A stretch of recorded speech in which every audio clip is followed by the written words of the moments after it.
paham ya. Nah, oke, sekarang kita akan bahas pertanyaan pertama.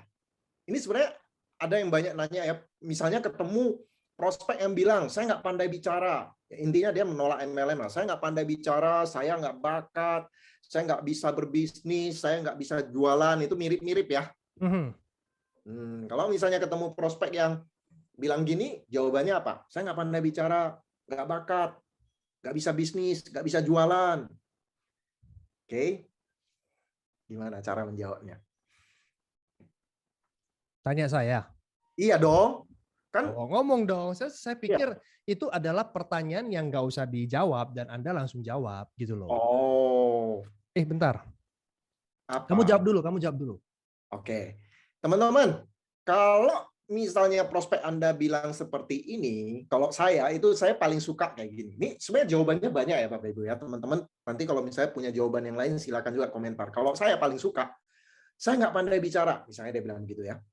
Terus saya nggak bakat atau saya nggak bisa berbisnis, nggak bisa jualan. Saya suka balik nanya dia. Misalnya kalau dia bilang saya nggak pandai bicara, saya tanya dia, kalau temen yang pandai bicara kamu punya nggak? Ya, saya tanya kayak gitu misalnya. Ada nggak kamu temen yang menurutmu pandai bicara? Ya, kalau dia bilang, oh ada sih teman saya namanya Bambang misalnya ya. Nah, yuk kita tawarin Bambang yuk. Kalau Bambang join di bawahmu, berarti kan Bambang bisa. Itu cara yang paling saya suka. Jadi saya nggak usah berdebat sama dia, nggak perlu pandai bicara, nggak perlu bakat. Percuma Bapak Ibu kalau Anda berdebat seperti itu susah. Orang yang percaya itu tidak butuh alasan-alasan. Orang yang tidak percaya dikasih alasan apapun tetap nggak percaya. Jadi nggak usah dilawan. Misalnya dia bilang saya nggak bakat. Nah, Anda bilang bisnis ini nggak butuh bakat. Nah, itu kan sebenarnya kenyataan yang sebenarnya kan begitu kan. Bisnis ini nggak butuh bakat. Bisnis ini hanya butuh orang yang rajin. Saya nggak pandai bicara, nggak perlu pandai bicara karena kita nggak perlu meyakinkan orang lain. Nah, itu kan yang sebenarnya. Tapi Anda ngomong gitu ke orang yang nggak percaya, percuma. Ya, saya dibilang saya nggak bakat. Lalu saya tanya dia, menurutmu yang berbakat itu yang kayak gimana?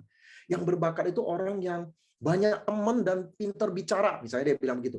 Saya nanya dia, kamu punya nggak teman seperti itu? Ada ini beberapa. Oh yuk kita tawarin dia. Ya, atau dia bilang, saya nggak bisa jualan. Oke. Kamu punya teman ya yang bisa jualan?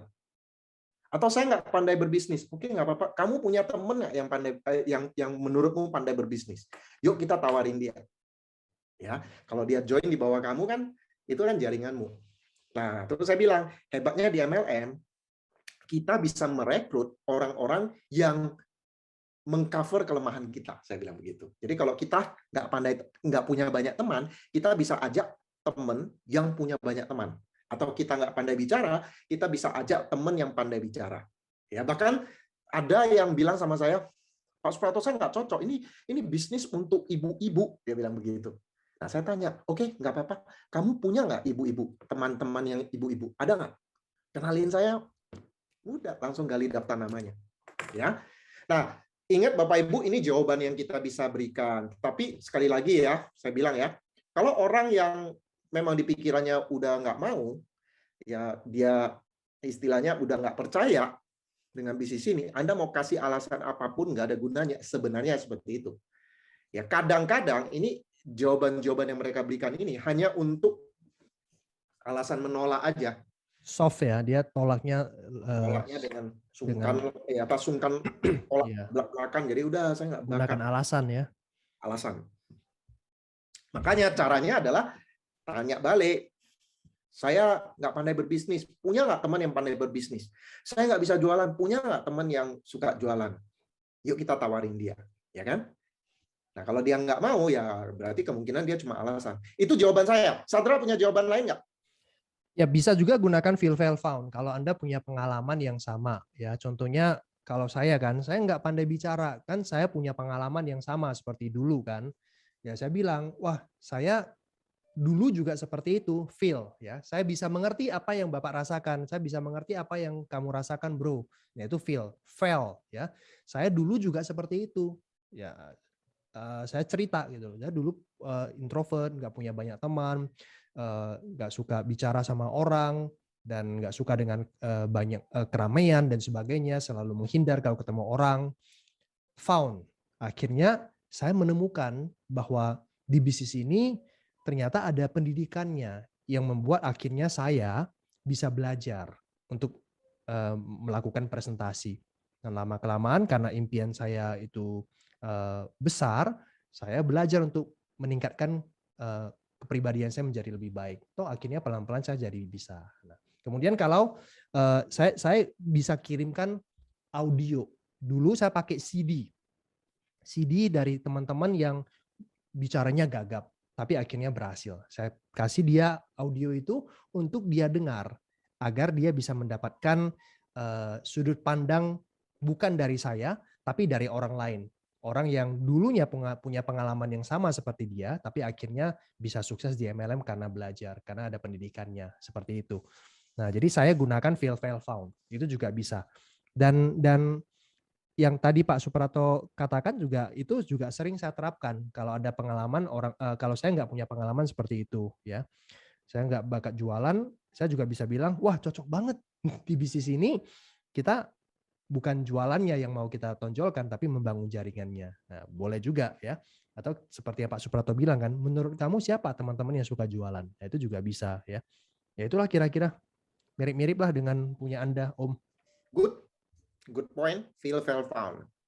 Nah, kasih testimoni ya orang-orang yang harusnya nggak pandai jualan, nggak punya bakat bisnis, nggak bakat, nggak pandai bicara, atau misalnya Anda punya cerita testimoni di tim Anda atau di MLM Anda, orang gagap sukses. Nah, ini untuk menjawab orang yang bilang nggak pandai bicara. Ini ada gagapnya sukses gitu. Ya, karena yang dibutuhkan itu adalah banyak-banyakan. Bukan pintarnya kita bicara atau hebatnya presentasi kita, tapi banyaknya jumlah dari presentasi. Ya, makanya MLM itu disebutnya bisnis banyak-banyakan. Siapa yang banyak presentasi, dia yang menang. Bukan siapa yang presentasinya paling bagus. Bukan siapa yang pintar meyakinkan orang. Percaya kepada saya, Bapak Ibu, para top leader di MLM, mereka bisa jadi top leader bukan karena mereka bisa meyakinkan orang, tapi karena mereka rajin dan akhirnya menemukan orang yang tepat. Ya, jadi banyak-banyakan, rajin-rajinan. Ya, makanya sebenarnya nggak perlu bakat, nggak perlu pintar bisnis, nggak perlu pintar bicara, karena percuma itu bakat, pintar berbisnis, pintar bicara, kalau presentasinya sedikit. Jadi kita sering bilang sama orang, 10 presentasi yang jelek jauh lebih bagus dari 1 presentasi yang hebat. Ya. Jadi kalau Anda pintar presentasi tapi presentasinya sedikit, nggak ada gunanya. Tapi presentasi kita jelek, tapi kita lakukan dalam jumlah yang banyak, bisa sukses juga. Jadi bisnis banyak-banyakan. Oke? Sangat-sangat. Kita sampai jam 8 kita break ya, saya mau kasih pengumuman lagi. Oke. Ya saya break suka-suka saya lah, nanti kalau misalnya saatnya ya. Enggak dong, saya yang tentukan jam 8. Kalau gitu ya. Saya jam 8 bilang break dan Anda tidak break, maaf. Bonus Anda saya freeze juga. Oh ya, jadi kamu mau ini ya, tendang saya keluar ya? Iya, tendang dan ya terpaksa besok bonus Anda nggak masuk. Ya, kita bisa melakukan itu semua. Ya kamu coba dulu lah, bisa nggak ke saya? Lanjut. Misalnya ini orang bilang, saya mau tanya suami dulu, mau tanya istri dulu. Klasik. Kalau ada orang gitu gimana?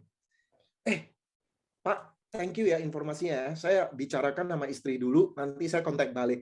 Nah ini ya kalau menurut saya ini ya, ini sebenarnya alasan penolakan juga. Sebenarnya orangnya nggak terlalu tertarik lah, mau menolak halus ya, lempar ke suami, ke istri, lari dulu lah gitu ya.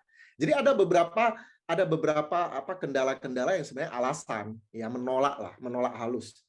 Nah, kemudian orang yang bilang saya mau tanya suami dulu, mau tanya istri dulu, nanti callback ya. Nah, itu callback, itu masuk ke callback. Ya, nanti saya hubungi kembali ya, saya diskusikan sama istri dulu. Ini sama aja dengan kata-kata saya pelajari dulu ya. Nanti saya hubungi kembali. Nah, tahu nggak cara menghadapi callback? Cara menghadapi callback ya, misalnya nih, dia bilang ya, saya tanya suami atau istri dulu ya. Ya Pak, biasanya kalau orang bilang begitu, ya ada 2 kemungkinan. Kemungkinan 1 tidak tertarik, kemungkinan kedua masih ada beberapa hal yang dibutuhkan informasinya. Kalau Bapak yang mana? 1 atau 2? Nah, Anda bisa seperti itu ya. Kemungkinan nomor 1, tertarik. Tidak tertarik. Kemungkinan kedua, tertarik tapi masih ragu. Ada beberapa informasi yang dibutuhkan. Bapak yang mana? 1 atau 2? Ya. Atau saya bilang, bisa nggak kita atur supaya kita ketemu sama suami atau istri Anda? Ya. Itu juga yang suka saya katakan ya. Siapa tahu itu beneran kan, jadi mereka itu bukan menghindar, tapi memang beneran mau tanya suami atau tanya pasangan lah ya. Nah, Ajak ketemu ya. kalau memang mereka betul-betul tertarik dan alasannya memang betul mesti nanya pasangan dulu, biasanya mereka mengizinkan dan mengatur supaya kita bisa ketemu sama pasangannya. Karena kita bilang begini, gini Pak, kalau Bapak ketemu sama istri ya di rumah dan istri punya pertanyaan-pertanyaan Bapak nggak bisa jawab. Makanya saya atur supaya Bapak atur saya bisa ketemu langsung dengan Ibu di rumah. Sehingga kalau Ibu punya pertanyaan, saya bisa atasi. Ya. Itu Atur sih Zoom yang saya katakan. Oke. Ya. Atur Nah, Zoom ya. kalau teman dekat, misalnya nih ya, kalau teman dekat nih, suaminya lah ya, suaminya teman dekat saya ngobrol, lalu saya ajak dia join, lalu suaminya bilang, aduh takutnya istri nggak setuju gitu loh. Nah, kalau yang kayak gini sambil bercanda saya bilang, udah, daripada kamu tanya istrimu nggak izinkan, lebih baik kamu join aja dulu, nanti kamu baru cerita ke istri. Kalau istri nggak setuju, kamu tinggal minta maaf, sudah join dulu. Lebih baik minta maaf daripada minta izin. Ya. Kalau minta izin belum tentu dikasih. Nah, itu buat teman dekat. Ya. Ya. Ada jawaban lain? Silakan. Ya saya sama sih ya seperti yang tadi, kemudian ajak pasangan ketemu, dan kalau memang agak repot waktunya, kalau di tempat Anda itu punya video presentasi, itu adalah jalan terakhir ya. Bisa share video presentasi untuk pasangannya nonton, tapi itu jauh lebih baik adalah atur aja untuk adakan Zoom. Kalau memang mereka benar-benar mau, pasti mereka akan usahakan itu. Jadi kalau misalnya Anda ajak, yuk ketemukan sama pasangannya, mereka nggak mau, ya berarti kemungkinan cuma alasan doang. Ya, ya betul. Udah, Sip, gitu itu. aja. Ada nggak yang mau jawab?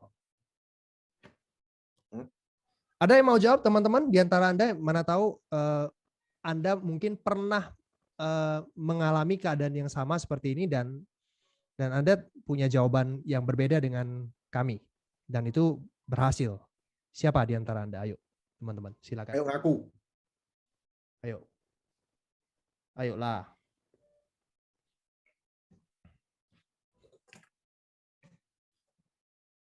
Oke. Kalau tidak ada lagi, mari kita lanjutkan ke pertanyaan. Gini ya, teman-teman ya. Masalah yang suami sama istri ini saya mau kasih tahu deh ya. Kadang-kadang ya, ini yang terjadi, udah join nih. Suami udah join. Suaminya jalan atau istrinya jalan, salah satu jalan, lalu pasangan yang lain itu tidak setuju, lalu ya, melarang mereka, udah jangan lanjutin, pulangnya malam terus dan sebagainya, ya nggak setuju. Nah, bagaimana caranya membuat pasangan yang tidak setuju itu jadi mendukung? Nah, seringkali Bapak Ibu, seringkali pasangan nggak bisa kita yakinkan. Pasangan kita sendiri sulit kita yakinkan. Jadi suami sulit sekali meyakinkan istri. Istri pun sebaliknya. Karena suami istri biasanya nggak mau dengerin pasangan. Ya, maka Anda butuh pihak ketiga. Jadi misalnya Anda suami ya, istri nggak setuju. Nah, Anda usahakan istri ketemu sama upline. Atau istri dibawa ke pertemuan, ikut Zoom, melihat atau mendengar dari pihak ketiga. Kalau misalnya ada audio, video yang bisa diputar di rumah, biarkan istri mendengarkan dari sumber itu. Percuma Anda jelaskan ke pasangan Anda, kalau memang dia nggak percaya, dia nggak akan dengerin. Hanya dari pihak ketiga. Jadi informasi dari pihak ketiga itu yang paling bisa diterima. Ya. Jadi usahakan supaya dengerin dari pihak ketiga. Itu juga yang saya alami dulu ya. Dulu waktu istri saya nggak setuju, saya nggak berusaha meyakinkan istri saya, tapi saya bawa istri saya ke pertemuan. Nah, untungnya istri saya mau hadir ke pertemuan dan beliau melihat, istri saya melihat di atas panggung, salah satu yang sukses di atas panggung seorang pengusaha yang istri saya kenal. Wah, langsung positif, langsung mendukung. Ya. Dan di pengalaman kami juga downline ya, yang ibu rumah tangga juga ngalamin hal yang sama. Awalnya suaminya nggak mendukung, tapi karena dibantu terus ya untuk lakukan presentasi dan sebagainya, akhirnya dia menghasilkan kan, punya bonus dan dikasih tahu ke suaminya. Lama-lama dukung juga bahwa ternyata istrinya aktif dan menghasilkan, dan ini membantu banget perekonomian di rumah gitu loh ya. Banyak loh pengalaman-pengalaman seperti itu yang awalnya itu tidak terlalu mendukung gitu loh, agak negatif kalau lihat lagi Zoom, nggak oke, wajahnya berubah gitu. Tapi karena terus dapat hasil, akhirnya disupport oleh pasangan gitu. Nah, itu juga yang perlu Bapak Ibu lakukan ya. Jadi Anda tunjukkan bahwa ini kita bukan hanya sekedar kumpul-kumpul Zoom, tapi nggak menghasilkan, produktif loh kita dan menghasilkan. Kebanyakan sih pasti akan mendukung. Ya, membuktikan dari hasil ya. Oke, kita lanjut sekarang berikutnya. Oke, berikutnya adalah produk MLM kemahalan. Ini saya beberapa kali ketemu teman SMA saya ya, begitu dia tahu MLM, dia langsung protes tuh, produk MLM tuh mahal-mahal, saya nggak suka nih, terlalu mahal. Maaf ya, maafnya terlalu tinggi ya. Nah, saya paling suka jelasin dengan ini, diagram MLM dengan distribusi konvensional. Saya jelaskan ya bahwa yang namanya markup di bisnis pemasaran produk apapun juga itu kan wajar. Saya bilang wajar kan? Kamu setuju kan kalau sebuah produk dari pabrik itu pasti harus ada markup kan sampai ke konsumen. Biasanya mereka setuju, tapi mereka bilang, tapi jangan keterlaluan dong. Maafnya ya kira-kira jangan yang wajar, jangan sampai yang berlebihan. Biasanya mereka menuduh MLM itu maafnya terlalu berlebihan ya. Nah, tetap saya jelasin ya bahwa dari pabrik itu kan sampai ke distributor, ke grosir, ke toko, baru dibeli oleh konsumen. Nah, ini semua ada markup. Ya, distributor 10%, grosir 15%, toko 25%, terus 10% dari iklan, sayembara, dan seterusnya ya. Sehingga total-total ini ada payout sebesar 60%. Ya kan? Nah, cuman di MLM, ini dipotong semua. MLM tidak melalui grosir, toko, tidak ada iklan juga. Jadi dari pabrik langsung ke konsumen yang juga bertindak sebagai distributor. Makanya namanya direct selling ya, dari pabrik langsung ke konsumen yang juga distributor. Jadi yang 60%, yang maaf tadi 60%, itu diberikan dalam bentuk bonus dan reward ya, dalam bentuk marketing plan-nya. Jadi inilah perbedaan antara MLM dengan distribusi konvensional. Jadi sama-sama ada markup, tapi markup-nya wajar. Nah, bagaimana kita bisa tahu bahwa markup produk kita wajar? Yaitu dengan membandingkan apple to apple dengan produk yang beredar di pasaran. Tapi mesti apple to apple. Kalau Apple to Samsung gitu, Huawei, Oppo, Apple to enggak ya? Samsung nggak bisa karena beda beda Spek ya, beda apa ya, merek. sistem operasinya beda, lu jangan main-main. Oh iya iya ya. Lagi serius ya. Lanjut. Ya, nggak bisa itu. Harus apple to apple ya. Apple dengan apple. Ini apple ya. Ya. Jadi pokoknya harus apple to apple. Misalnya nih ya suplemen. Suplemen di pasaran mungkin harganya murah karena kandungannya beda ya. Dengan misalnya di perusahaan Anda jual suplemen tertentu. Jadi harus apple to apple. Ya. Nah, itu bisa dicek. Kalau produk Anda tidak ada kompetitor di luar sana, ya nggak bisa dicek. Aman Anda. Tapi kalau misalnya ada kompetitor yang sama persis, harganya beda, selisih jauh. Nah, dari situ mungkin bisa jadi masalah. Orang bilang, oh maafnya terlalu tinggi. Ya, itu sebabnya sebuah perusahaan MLM sebelum meluncurkan produknya, mereka melakukan survei atau riset dulu, harganya gimana. Ya, karena kalau maafnya memang wajar 60%, di pasaran pasti tidak akan dijumpai produk sekelas yang harganya jauh lebih tinggi, nggak bisa ya. Nah, lagi pula merek kan beda, kecuali ya produk MLM kita, merek kita dijual di luar sana ya oleh jalur yang direct selling, yang konvensional ya, itu harganya jomplang ya. Oke, jadi kalau dia bilang harganya kemahalan, jelaskan ya bahwa jalur distribusinya beda. Maaf itu wajar. Yang penting produk kita di luar sana tidak ada kompetitor yang jual harganya jauh ya. Oke. Kamu ada penjelasan lain, Sandra? Cukup, itu juga jawaban saya. Oke, sekarang kita lanjut ya. Ini makin lama ya, pertanyaannya makin seru Bapak Ibu. Dan kita akan simpan 4 pertanyaan klasik di belakang. Ya, Tahun depan ya, pertanyaan baru kita klasik. jawab ya 4 pertanyaan itu. Yes. Yang untung hanya leader yang di atas. Wah, ini gampang banget jawabannya. Jadi kalau orang bilang MLM itu mah yang menguntungkan orang di atas.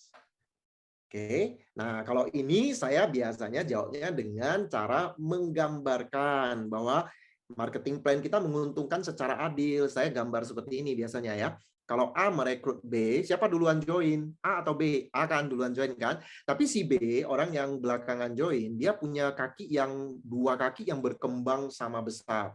Nah, yang matahari juga Anda bisa gambarkan ya, misalnya si B ini punya banyak kaki yang berkembang. Sedangkan si A di luar si B, oke ya, di luar si B hanya punya kaki lain, side volume-nya yang kecil. Siapa bonus lebih gede? Pasti si B. Ya, siapa lebih dulu join? Si A. Oke.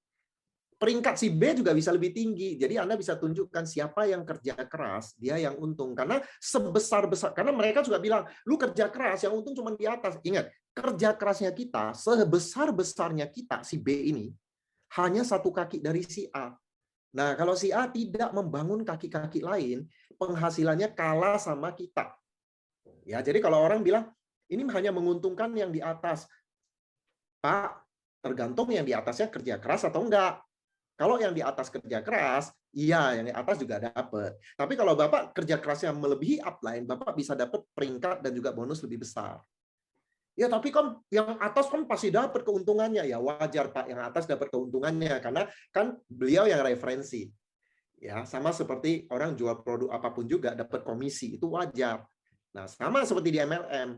Si A rekrut si B, lalu si B gede, si A dapat dari si B. Wajar dong, karena si B datang dari si A. Ya kan? Nah, nanti Bapak juga dapat untung kan? Bapak kalau rekrut orang di bawah Bapak berkembang, Bapak dapat dari si orang itu, mau nggak Pak? Mau kan? Jadi sama aja, fair. Ya. Oke, ada lagi? Sandra, you mau jawab? Udah, intinya win-win. Siapa yang mau join di sebuah bisnis yang tenang aja bro, lu untung, gua rugi, gua rela kok. Nggak ada. Ini bukan komunitas sosial ya, bukan apa ya, bukan sosial. Artinya ya ini bisnis. Artinya gua ngajak kamu, gua harus untung, tapi kamu nggak dirugikan. Nah, jadi saya bantu kamu biar kamu juga bisa untung. Jadi sama-sama untung. Itu dia. Good. That's right. Ada tambahan teman-teman, silakan ya. Jadi kalau mereka misalnya ada orang yang sirik-sirik juga, dia bilangnya, lu lihat top leadermu, ya itu yang pertama kali join itu, oh lihat enak-enak aja, lu orang kerja keras gitu ya. Nah, ya kalau saya sih biasanya bilang begitu, kayak dia join lebih dulu, dia kerja keras lebih dulu, kemudian dia nikmati, setelah dia udah besar dia nikmati, wajar dong. Bapak mau nggak jalanin bisnis yang suatu saat Bapak seperti top leader itu nggak dapat apa-apa, mau nggak Pak? Nggak mau kan? Nah, apa yang didapat oleh top leader itu adalah masa depan kita Pak. Dan Bapak punya peluang yang sama dengan siapapun juga untuk naik ke atas. Dan Bapak untuk naik ke atas nggak usah menggusur yang di atas itu. Enak kan? Kalau di bisnis konvensional, di corporate, Anda sebagai karyawan di bawah, kalau Anda mau naik ke atas jadi direktur utama, yang direktur utama mesti turun dulu, betul nggak? Anda mesti gantiin dia, jadi bersaing. Nah, kalau MLM tidak ada persaingan, semua orang bisa sama-sama naik ke atas, seperti naik gunung, gitu. Ibaratnya kayak naik gunung. Kalau naik gunung, itu semua orang, asal dia bertahan, dia bisa sampai ke puncak. Jadi kita tidak bersaing dengan yang lain. Kita bersaing dengan diri kita sendiri. Kita konsisten nggak? Ya, kalau kita konsisten, teman kita konsisten, cross line kita konsisten, sama-sama naik ke atas. Itulah MLM. Beda dengan di corporate. Di corporate, Anda kalau mau jadi direktur utama, Anda harus gantiin orang yang di atas itu. Jadi semua bersaing memperebutkan satu tempat. Itu corporate, tapi nggak ada yang protes di corporate. Di MLM, protes. Kan aneh. MLM justru fair, justru memberi kesempatan kepada semua orang. Dan yang saya suka itu tidak bersaing. Kita tidak bersaing dengan siapapun juga. Upline, downline sama-sama bisa sampai ke atas. Crossline juga bisa sampai ke atas. Enak loh Bapak Ibu jalani MLM. Kita hanya bersaing dengan diri kita sendiri. Kayak naik gunung tadi ya. Oke. Dan banyak pengalaman orang-orang yang join belakangan, mereka punya bisnis yang jauh lebih besar daripada upline-nya. Yes. Itu yang kita bisa tunjukkan ya. Ya. Baiklah, kita lanjut lagi dengan pertanyaan berikutnya. Jadi ini ingat ya teman-teman, makin lama itu makin seru ya pertanyaannya ya. Makin panas. Makin panas. Minum dulu. Minum. Oke, berikutnya. Nah, ini gampang banget jawabannya ya. Tapi ini ada yang nanya juga di kolom di IG kan. Mereka bilang gini, ada downline yang bilang, Pak, saya dapat downline dulu, artinya dia berhasil merekrut orang dulu baru join. Gimana jawabannya? Oke, kalau kayak gini saya jawab, oke, yuk keluarin daftar namamu, kita rekrut orang dulu. Kan kita kan presentasi tujuannya follow up. Follow up tujuannya apa? Yang basic skill. Follow up tujuannya adalah presentasi. Presentasi temennya. Berarti siapapun orang yang kita follow up, prospek yang kita follow up, kita inginkan gali daftar namanya kan. Nah, tiba-tiba ada orang yang bilang, Pak, saya dapat downline dulu baru join. Wah, yuk silakan keluarin daftar nama. Dia pasti dengan sukarela keluarin daftar namanya. Biarin. Kalau temennya join, dia akan join. Tapi kalau orang ini tidak mampu merekrut orang lain, ya berarti kemungkinan pengaruhnya nggak ada. Orang ini memang ya nggak siap lah. Kan Anda bisa next. Tapi kalau dia mau keluarin daftar namanya, dia bilang mau rekrut orang dulu baru join, silakan. Dengan senang hati gali daftar namanya. Karena ujung-ujungnya Bapak Ibu, ketika kita follow up seseorang, di kepala kita adalah siapa temannya yang bisa kita presentasi. Nah, ini orang udah dengan sukarela mau keluarin temannya. Jadi nggak ada masalah ini ya. Pak, saya dapat downline dulu baru join. Oke, yuk kita presentasi temanmu. Udah aja, temennya join, dia otomatis join. Kalau dia nggak mau join juga yang rugi dia kan. Kita tinggal sponsori aja temennya ya. Oke, Sadra? Ya. Lanjut ya. Lanjut. Aku perhatiin ya kalau ada yang mau jawab ya. Ya, ada yang mau jawab langsung ya. Chat saya gitu loh. Ya. Kasih kesempatan ya Sadra ya. Kalau jawabannya bagus kita kasih hadiah ya. Kalau nggak bagus di ban ya. jangan bercanda. Bercanda itu bagian dari candaan ya. Nah, harus bedakan antara serius dengan bercanda. Dan kita itu lebih banyak bercanda daripada serius. Enggak juga dong. Oke, ini kalau perusahaannya bangkrut bagaimana? Ya, ini ya. Orang yang melankolis pasti. Saya kalau udah join, saya jalan, tahun depan perusahaannya bangkrut. Gimana? Nah, kalau saya, jawaban saya yang favorit adalah saya bilang, nah itulah hebatnya MLM. Bisnis dengan risiko sangat kecil. Waktu Anda join, Anda habiskan berapa? Misalnya dia bilang 5 juta. 5 jutanya dapat apa? Dapat produk. Jadi sebenarnya Anda udah dibayar. Ketika join aja sudah dibayar. Ketika Anda jalankan setahun, udah dapat bonus kan? Jangan-jangan sudah kembali modal, jauh kembali modal, sudah dapat keuntungan.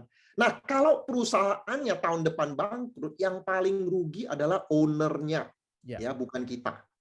Ya itu jawaban saya yang paling saya sukai. Kalau bangkrut gimana perusahaannya? Pak, itulah sebabnya kita jalani MLM karena risikonya kecil, Pak. Bapak join aja udah dibayar dengan produk berkualitas. Kalau Bapak jalanin, besok langsung udah ditransfer bonusnya. Atau minggu depan sudah ditransfer bonusnya. Jadi jadi kita tenang, Pak, jalankan bisnis yang risikonya kecil. Kalaupun nanti misalnya bangkrut perusahaannya, yang paling rugi itu ownernya, bukan kita, Pak. Nah, biasanya orang yang ngomong seperti ini, mereka bilang, ya kita rugi juga, rugi waktu misalnya ya. Kita udah capek-capek setahun, ya lalu yang terjadi adalah perusahaan tutup. Nah, kalau yang namanya risiko seperti itu, jangankan jalani MLM. Anda bisnis apapun juga, Anda bisa bilang begitu. Tahu nggak? Saya buka restoran, jamin nggak restoran saya berhasil? Kalau tahun depan restoran saya gagal, tutup, rugi waktu juga kan? Atau Anda kerja di sebuah perusahaan, jamin nggak Anda naik pangkat? Siapa tahu setahun kemudian perusahaan PHK kita, atau perusahaannya tutup, bisa aja kan? Rugi waktu juga. Jadi sama aja Bapak Ibu. Orang seperti ini mungkin pertanyaan yang lainnya adalah, dia bilang MLM itu bisnis musiman, nggak bisa jangka panjang. Kita jalanin sekarang ini, MLM itu usianya paling cuma setahun, 2 tahun, 3 tahun, nanti hilang sendiri. Nah, kalau orang bilang seperti itu, jawabannya apa? Kalau saya, orang bilang MLM itu bisnis musiman, tidak bisa jangka panjang, saya akan tunjukkan kepada dia, ada MLM yang usianya udah lebih dari 60 tahun, masih jalan dengan bagus. Oke? Saya tunjukkan ada banyak Anda kan bisa buka data ya, Direct Selling Association, ada perusahaan-perusahaan di Amerika, di China, di Jepang, di Korea, ada banyak perusahaan-perusahaan, bahkan di Indonesia, asli lokal Indonesia, banyak yang bertahan sudah bukan belasan tahun lagi, puluhan tahun. Ya, Anda mungkin tahu ya, ada perusahaan asli lokal Indonesia yang bertahan puluhan tahun, sampai sekarang masih jalan loh. Dan sudah ada leader yang nikmati bukan hanya 1-2 turunan, 3 turunan nikmati penghasilan pasifnya. Jadi kita bilang bahwa memang ada perusahaan MLM yang tutup, ada juga. Tapi kalau perusahaan MLM-nya tepat, dikelola dengan baik, produknya bagus, marketing plan-nya fair, ya, itu banyak yang bertahan hingga sekarang. Bukan hanya belasan tahun, tapi puluhan tahun sampai sekarang masih jalan dengan bagus. Ya, tentu saja kalau ada perusahaan MLM yang tutup sama juga kan. Banyak juga perusahaan-perusahaan publik yang tutup, bahkan sudah go public pun bisa tutup aja. Ya, itu normal. Namanya juga risiko bisnis kan. Tapi banyak perusahaan MLM yang bertahan. Nah, kalau dia bilang, tapi kan ini rekrut 1 orang, rekrut 2 orang 4. Sebentar aja udah habis, dia bilang begitu ya. Seluruh Indonesia jenuh, dia bilang begitu. Karena itu dia anggap musiman. Sekarang bisa jalan, besok-besok udah nggak jalan. Nah, kalau seperti itu, saya mungkin akan kasih statistik bahwa penduduk Indonesia itu 265 juta. Dan pertumbuhan penduduk itu 1,1% per tahun. Jadi, setiap tahun penduduk Indonesia bertambah 2,9 juta. Jadi bayangkan ya, kita hari ini kita menolak MLM, kita bilang, ini bisnis musiman, sebentar lagi Indonesia habis, jenuh, nggak bisa jalan lagi. Tahun depan, udah nambah 2,9 juta, Bapak-Ibu. Nah, kemudian saya paling suka statistik ini. Ini statistik sebenarnya ya. Kita coba lihat ya. Kelompok umur 15 sampai 19 tahun di Indonesia, yaitu anak-anak SMA yang baru kuliah lah ya. 15 sampai 19 tahun itu ada 22 juta. Itu data Indonesia ya, dari BPS Indonesia, data BPS Indonesia. 22 juta orang yang penduduknya yang berumur 15 sampai 19 tahun. Berarti kita anggap aja ini belum tertarik bisnis nih, masih SMA, masih kuliah, anak-anak muda yang belum tertarik bisnis deh, nggak tertarik MLM. Padahal banyak juga loh anak-anak umur 19 tahun yang tertarik MLM ya. Anggap aja nggak tertarik. Berarti 5 tahun kemudian mereka umurnya 20 sampai 24 tahun ya. Berarti mereka sudah mulai kerja nih. Ya, masuk corporate sebagai pegawai, karyawan, atau mulai otak bisnisnya udah jalan. Itu ada 22 juta. Jadi 5 tahun dari sekarang ada 22 juta pasar baru, ya, kelompok umur 20 sampai 24 tahun yang bisa diprospek, Bapak Ibu, yang bisa dipresentasi. Ya, nih 22 juta. 22 juta itu aduh, mengerikan Bapak Ibu. Saya lihat ya, untuk mendapatkan income, passive income kira-kira 100 juta per bulan, Anda itu nggak butuh sampai jutaan orang. Anda itu butuh hanya sekitar 10.000, 20.000 orang di bawah Anda, itu Anda sudah dapat 100 juta per bulan, Bapak Ibu. Ya, jadi bayangkan ini 22 juta pasar baru dalam waktu 5 tahun. Dari kelompok umur 20 sampai 24 tahun aja loh, Bapak Ibu. Ya, makanya kita itu ada di tengah-tengah pasar. Indonesia ini penduduknya banyak, pertumbuhannya banyak. Ya, jadi kalau Anda mau bilang jenuh, sebenarnya ya, kenyataan sebenarnya nggak akan jenuh. Orang MLM yang usianya ya udah 20-30 tahun di Indonesia, 30 tahun di Indonesia, sampai sekarang kalau bikin training aja, bikin pertemuan itu 6.000 orang yang hadir di Jakarta aja. Masih jalan dengan bagus. Yang sudah nikmati 3 turunan itu masih bekerja dengan baik, nggak pernah jenuh.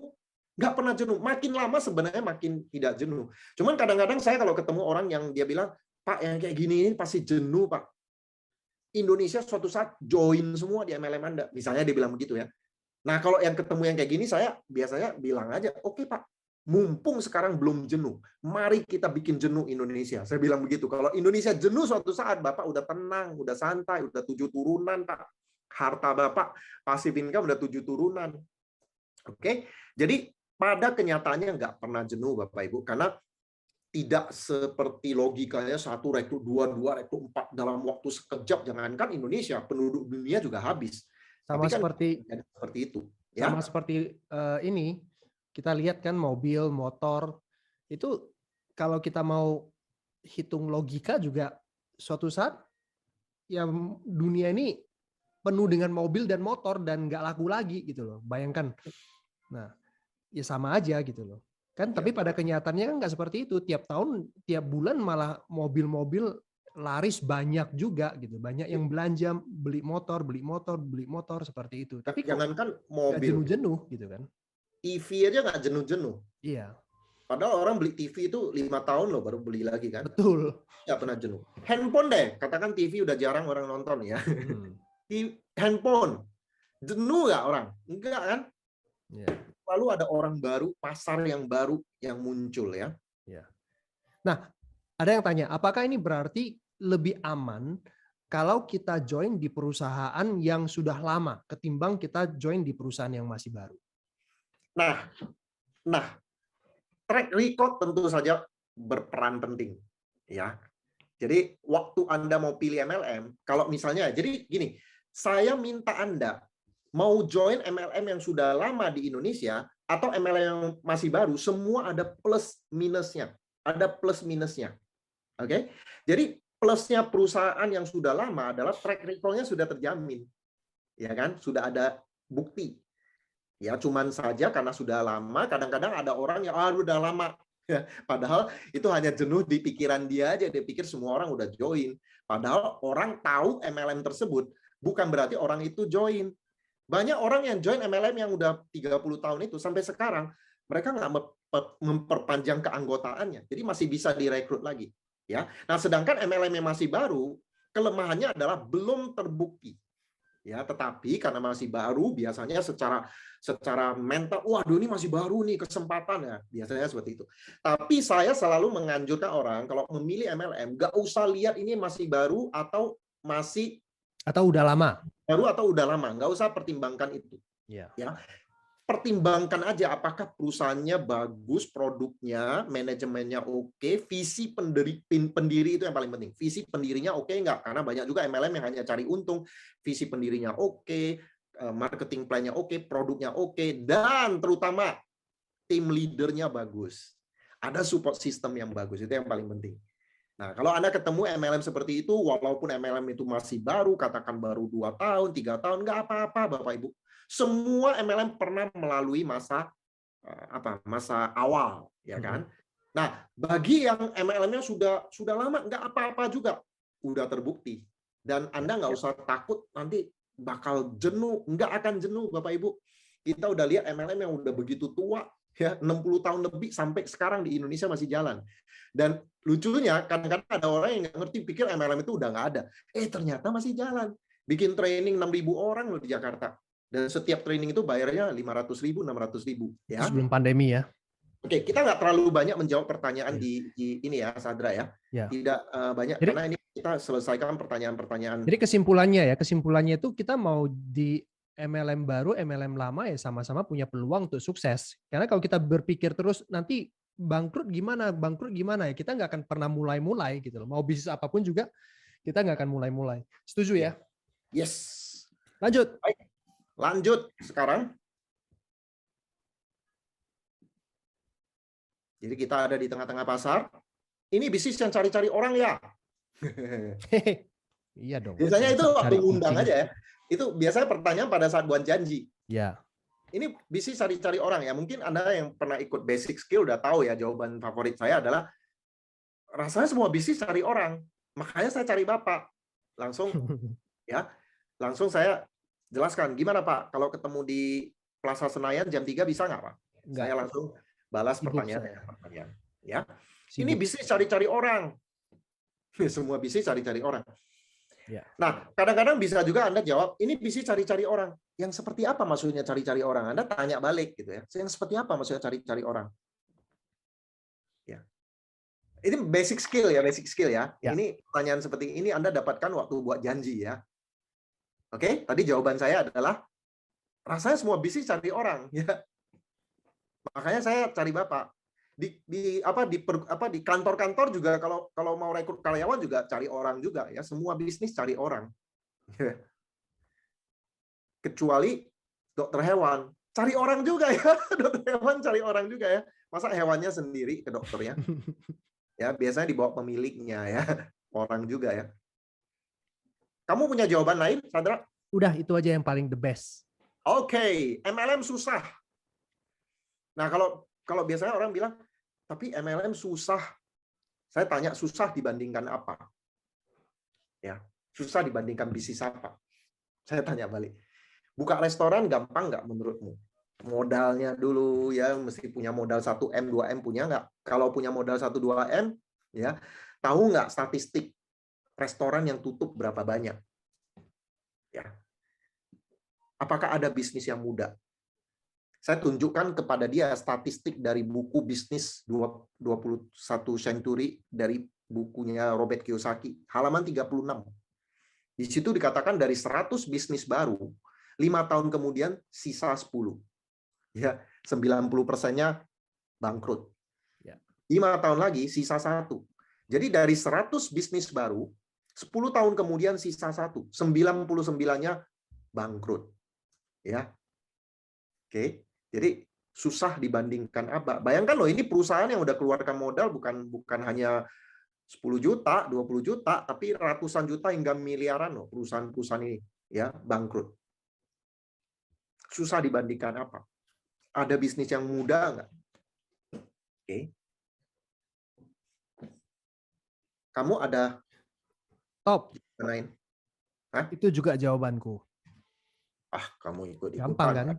Jadi host itu gampang. Pokoknya saya setuju aja. Tugasku itu cuma itu. Oke, saya mau pengumuman dulu ya. Boleh? Sebentar, sedikit lagi. Oke. Sedikit lagi. Kita kan masih lama ini. Iya, tahu. Ini kan lagi fresh, lagi hot. Oh, sebentar lagi ya. Bagaimana? Ini sebentar lagi habis ini giliranmu, Sadra. Bagaimana agar downline fokus dan tidak pindah ke MLM lain? Nah, ini salah satu yang nanya kayak gitu kan. Gimana caranya? Kok banyak sekali downline saya kok gampang banget terpengaruh pindah ke MLM lain. Gimana supaya mereka fokus dan tidak pindah ke MLM lain? Sebenarnya saya tidak akan bahas terlalu panjang ya pertanyaan ini. Karena sebenarnya jawabannya itu adalah salah satu yang membuat downline kita tidak fokus, kemudian gampang terpengaruh pindah ke MLM lain. Selain karena mereka tidak profit, ataupun konflik dengan tim leader di sana, penyebab utama gara-gara sesuatu yang namanya cross-lining. Jadi gara-gara deket sama cross-line. Coba deh, downline kita itu ditawarin MLM oleh siapa? MLM lain pindah ke MLM. Oleh cross-line. Nah, itu yang namanya cross-lining. Nah, sebenarnya kita sudah meramu sebuah training. Ya, Sadra, you tinggal lanjutin ya kayaknya ya. Ya. Oke. Jadi jawaban untuk pertanyaan tadi ya, downline kita fokus dan tidak gampang dipengaruhi pindah ke MLM lain, itu akan dijawab di materi training kita yang namanya membangun tim yang solid. Oke, silakan. Yang mau disampaikan. Ternyata udah dipersiapkan ya. Ini saya mau jawab satu pertanyaan aja buat teman. Sebenarnya saya udah jawab sih melalui direct message ya, tapi nggak apa-apa buat teman-teman semuanya. Sebenarnya saingan MLM itu sesama perusahaan atau sesama member. Gini teman-teman, jangan fokus ke siapa saingan kita, tapi fokus ke diri sendiri, impian sendiri, goal sendiri, apa yang mau kita kejar. Itu yang harus difokus. Jangan dipikir siapa yang saingan kita ya, ini siapa nih? Enggak. Fokus kayak naik gunung tadi, Sadra ya. Iya. Karena banyak orang gagal itu bukan karena saingan di luar, banyak orang gagal karena diri sendiri. Ya, jadi fokus saja ke gua mau lakukan apa, berapa banyak yang mau saya presentasi, siapa teman-teman yang mau saya bantu untuk sukses di bisnis saya, itu yang harus dipikirkan. Keren nggak? Cantik loh, bukan ganteng ya, cantik ya. Sadra, Sadra. Soalnya ini lagi ya kayak gini. Bener. Ini gue lagi bermasalah. Terkilir, jadi gue terlalu lu gini ya, kurang jantan lo. Gara-gara lu bilang cantik. Oke. Iya. Sadra, sebelum lu lanjutin ya, gue mau kasih tahu nih teman-teman. Jangan menganggap MLM lain itu saingan. Mau Bapak Ibu teman-teman ya, selama Anda tahu bagaimana cara menambah daftar nama melalui kegiatan prospecting yang tidak kita bahas di sini, karena banyak pertanyaan gimana caranya prospecting, sudah kita jawab kemarin. Ya. Kalau Anda tahu cara menambah daftar nama, Anda nggak akan menganggap MLM lain itu pesaing. Ya. Karena MLM di Indonesia mau nambah 1000 kali lagi pun, 1000 perusahaan pun, pasarnya nggak habis Anda garap. Ya, jadi jangan menganggap orang lain itu saingan. Di sebuah MLM, ini cross-train ini saingan. Tidak. Semuanya bisa naik ke puncak gunung. Kita tidak bersaing satu sama lain. Ya. Berikutnya, makin lama, makin seru Bapak Ibu. Kita simpan pertanyaan-pertanyaan klasik di belakang. Nih, bisakah sukses menjalankan MLM secara part-time? Jawabannya bisa, udah banyak contoh saya sendiri. Ente contohnya. Ya. Anda yang udah tahu pengalaman saya ya, waktu saya join MLM, saya masih kerja sebagai manajer sebuah perusahaan distribusi. Dari Senin sampai dengan Sabtu. Sabtu setengah hari saya masuk. Ya. Lalu, singkat cerita, saya tertarik MLM karena saya melihat impian saya bisa diwujudkan melalui MLM. Bentar, ada yang protes. Aneh, bukan ente. Kalau ente itu apa ya? Ente itu kamu. Oh, aneh ya? Oh ya, ente itu Anda. Salah. Memalukan. Aneh. Memalukan. Thank you. Ulanglah. Kurang gaul ya, gaulnya kurang jauh. Ya. Ini udah Pak, ngegas. aneh. Udah ngegas salah lagi. Itulah yang sering terjadi. Kita itu sering melakukan job dan gagal. Pokoknya bisa ya, teman-teman ya. Jadi saya itu part-time. Jadi saya 22 bulan part-time jalannya MLM, presentasi 40 kali. Ya. Wah, mungkin kaget ya teman-teman ya. Ya nggak usah 40 kali lah, 30 kali harusnya bisa lah. 30 kali ya sehari. Jadi gini, Sabtu Minggu itu saya gunakan untuk presentasi. Tapi saya minta izin dulu ke istri ya. Waktu saya join MLM, saya bilang sama istri saya, kasih saya waktu 2 tahun. Jadi ada Sabtu, Minggu, hari libur, jangan ajak jalan-jalan ya kan. Itu kan tantangannya kadang-kadang ya.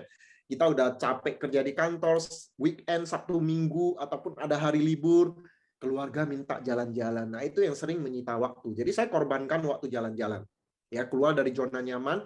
Saya nggak jalan-jalan dulu, bahkan saya yang sering nonton film, saya nggak nonton film, nggak nonton TV, baca novel juga tidak, semua.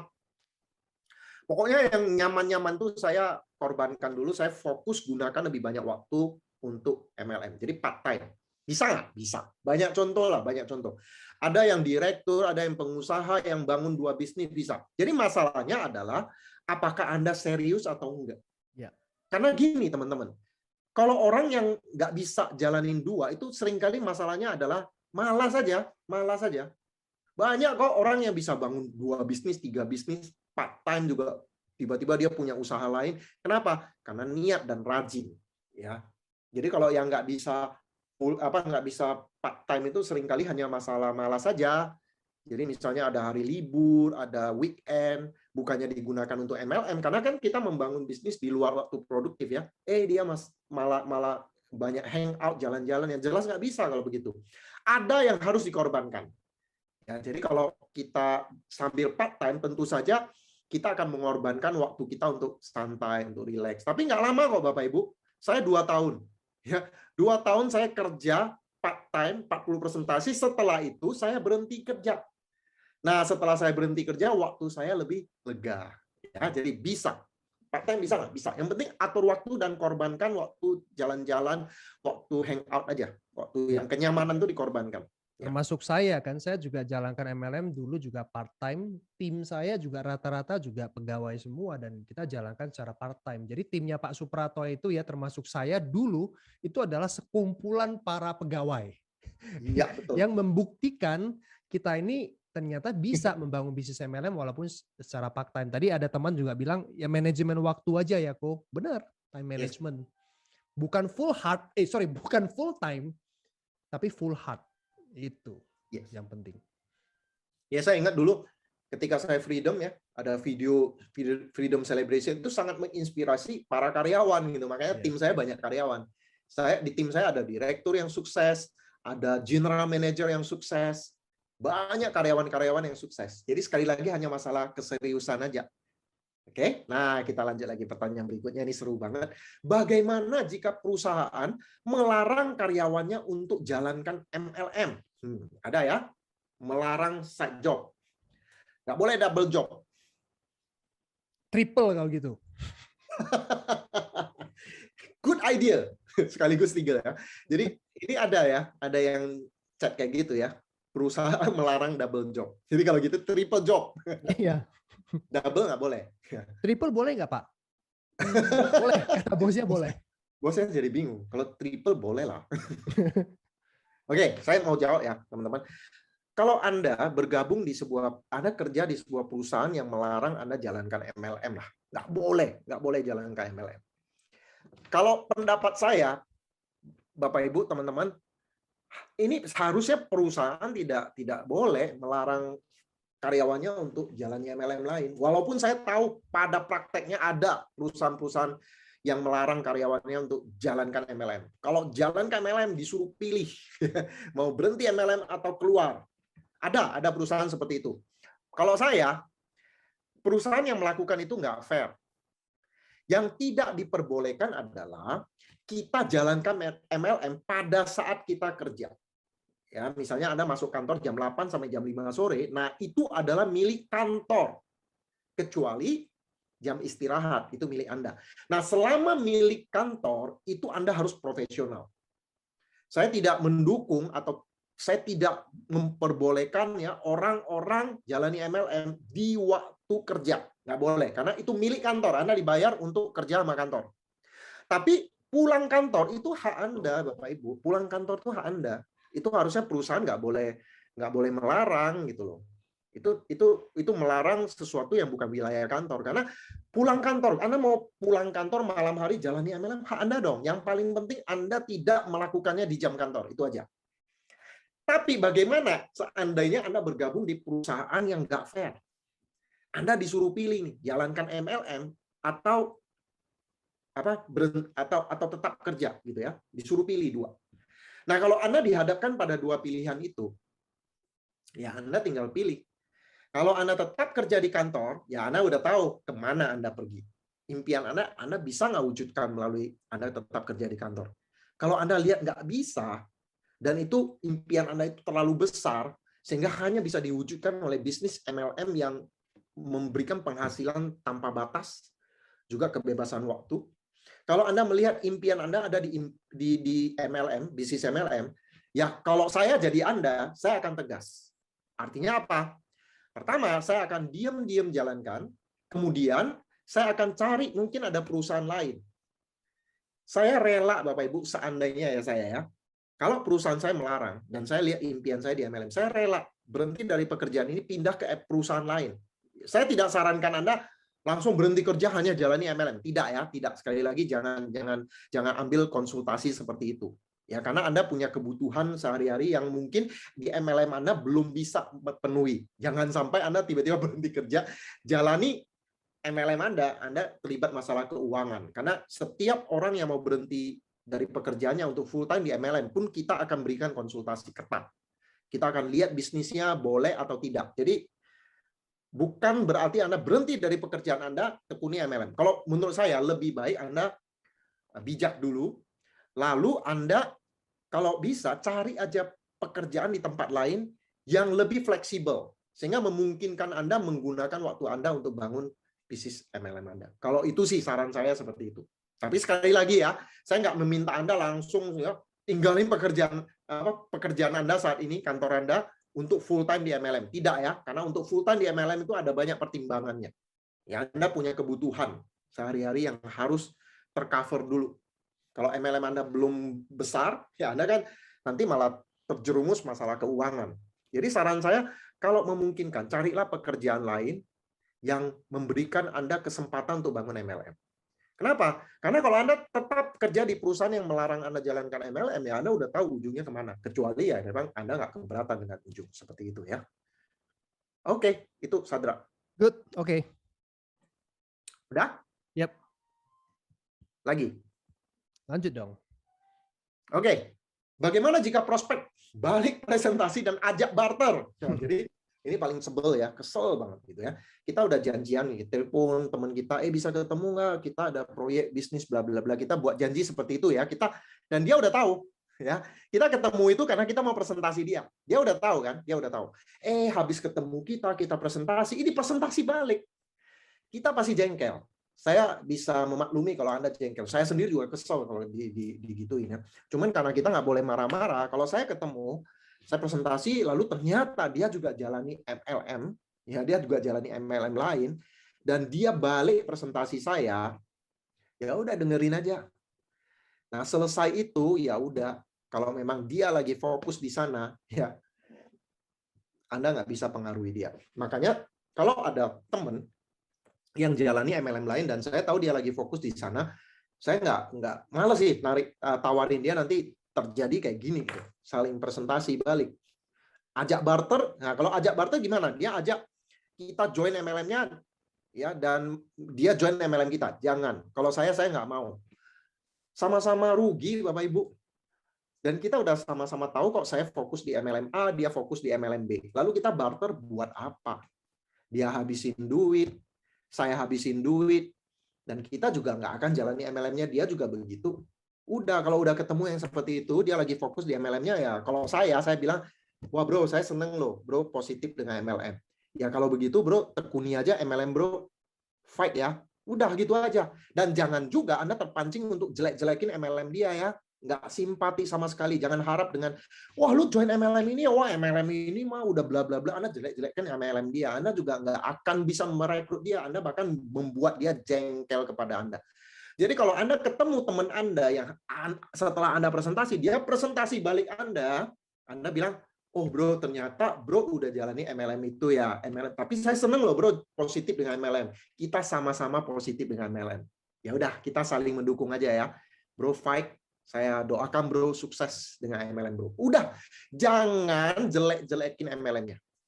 Anda dalam hati tahu bahwa saat ini Anda nggak mungkin prospek dia karena dia lagi fokus dengan MLM-nya. Yang penting jalin hubungan yang baik aja Bapak Ibu.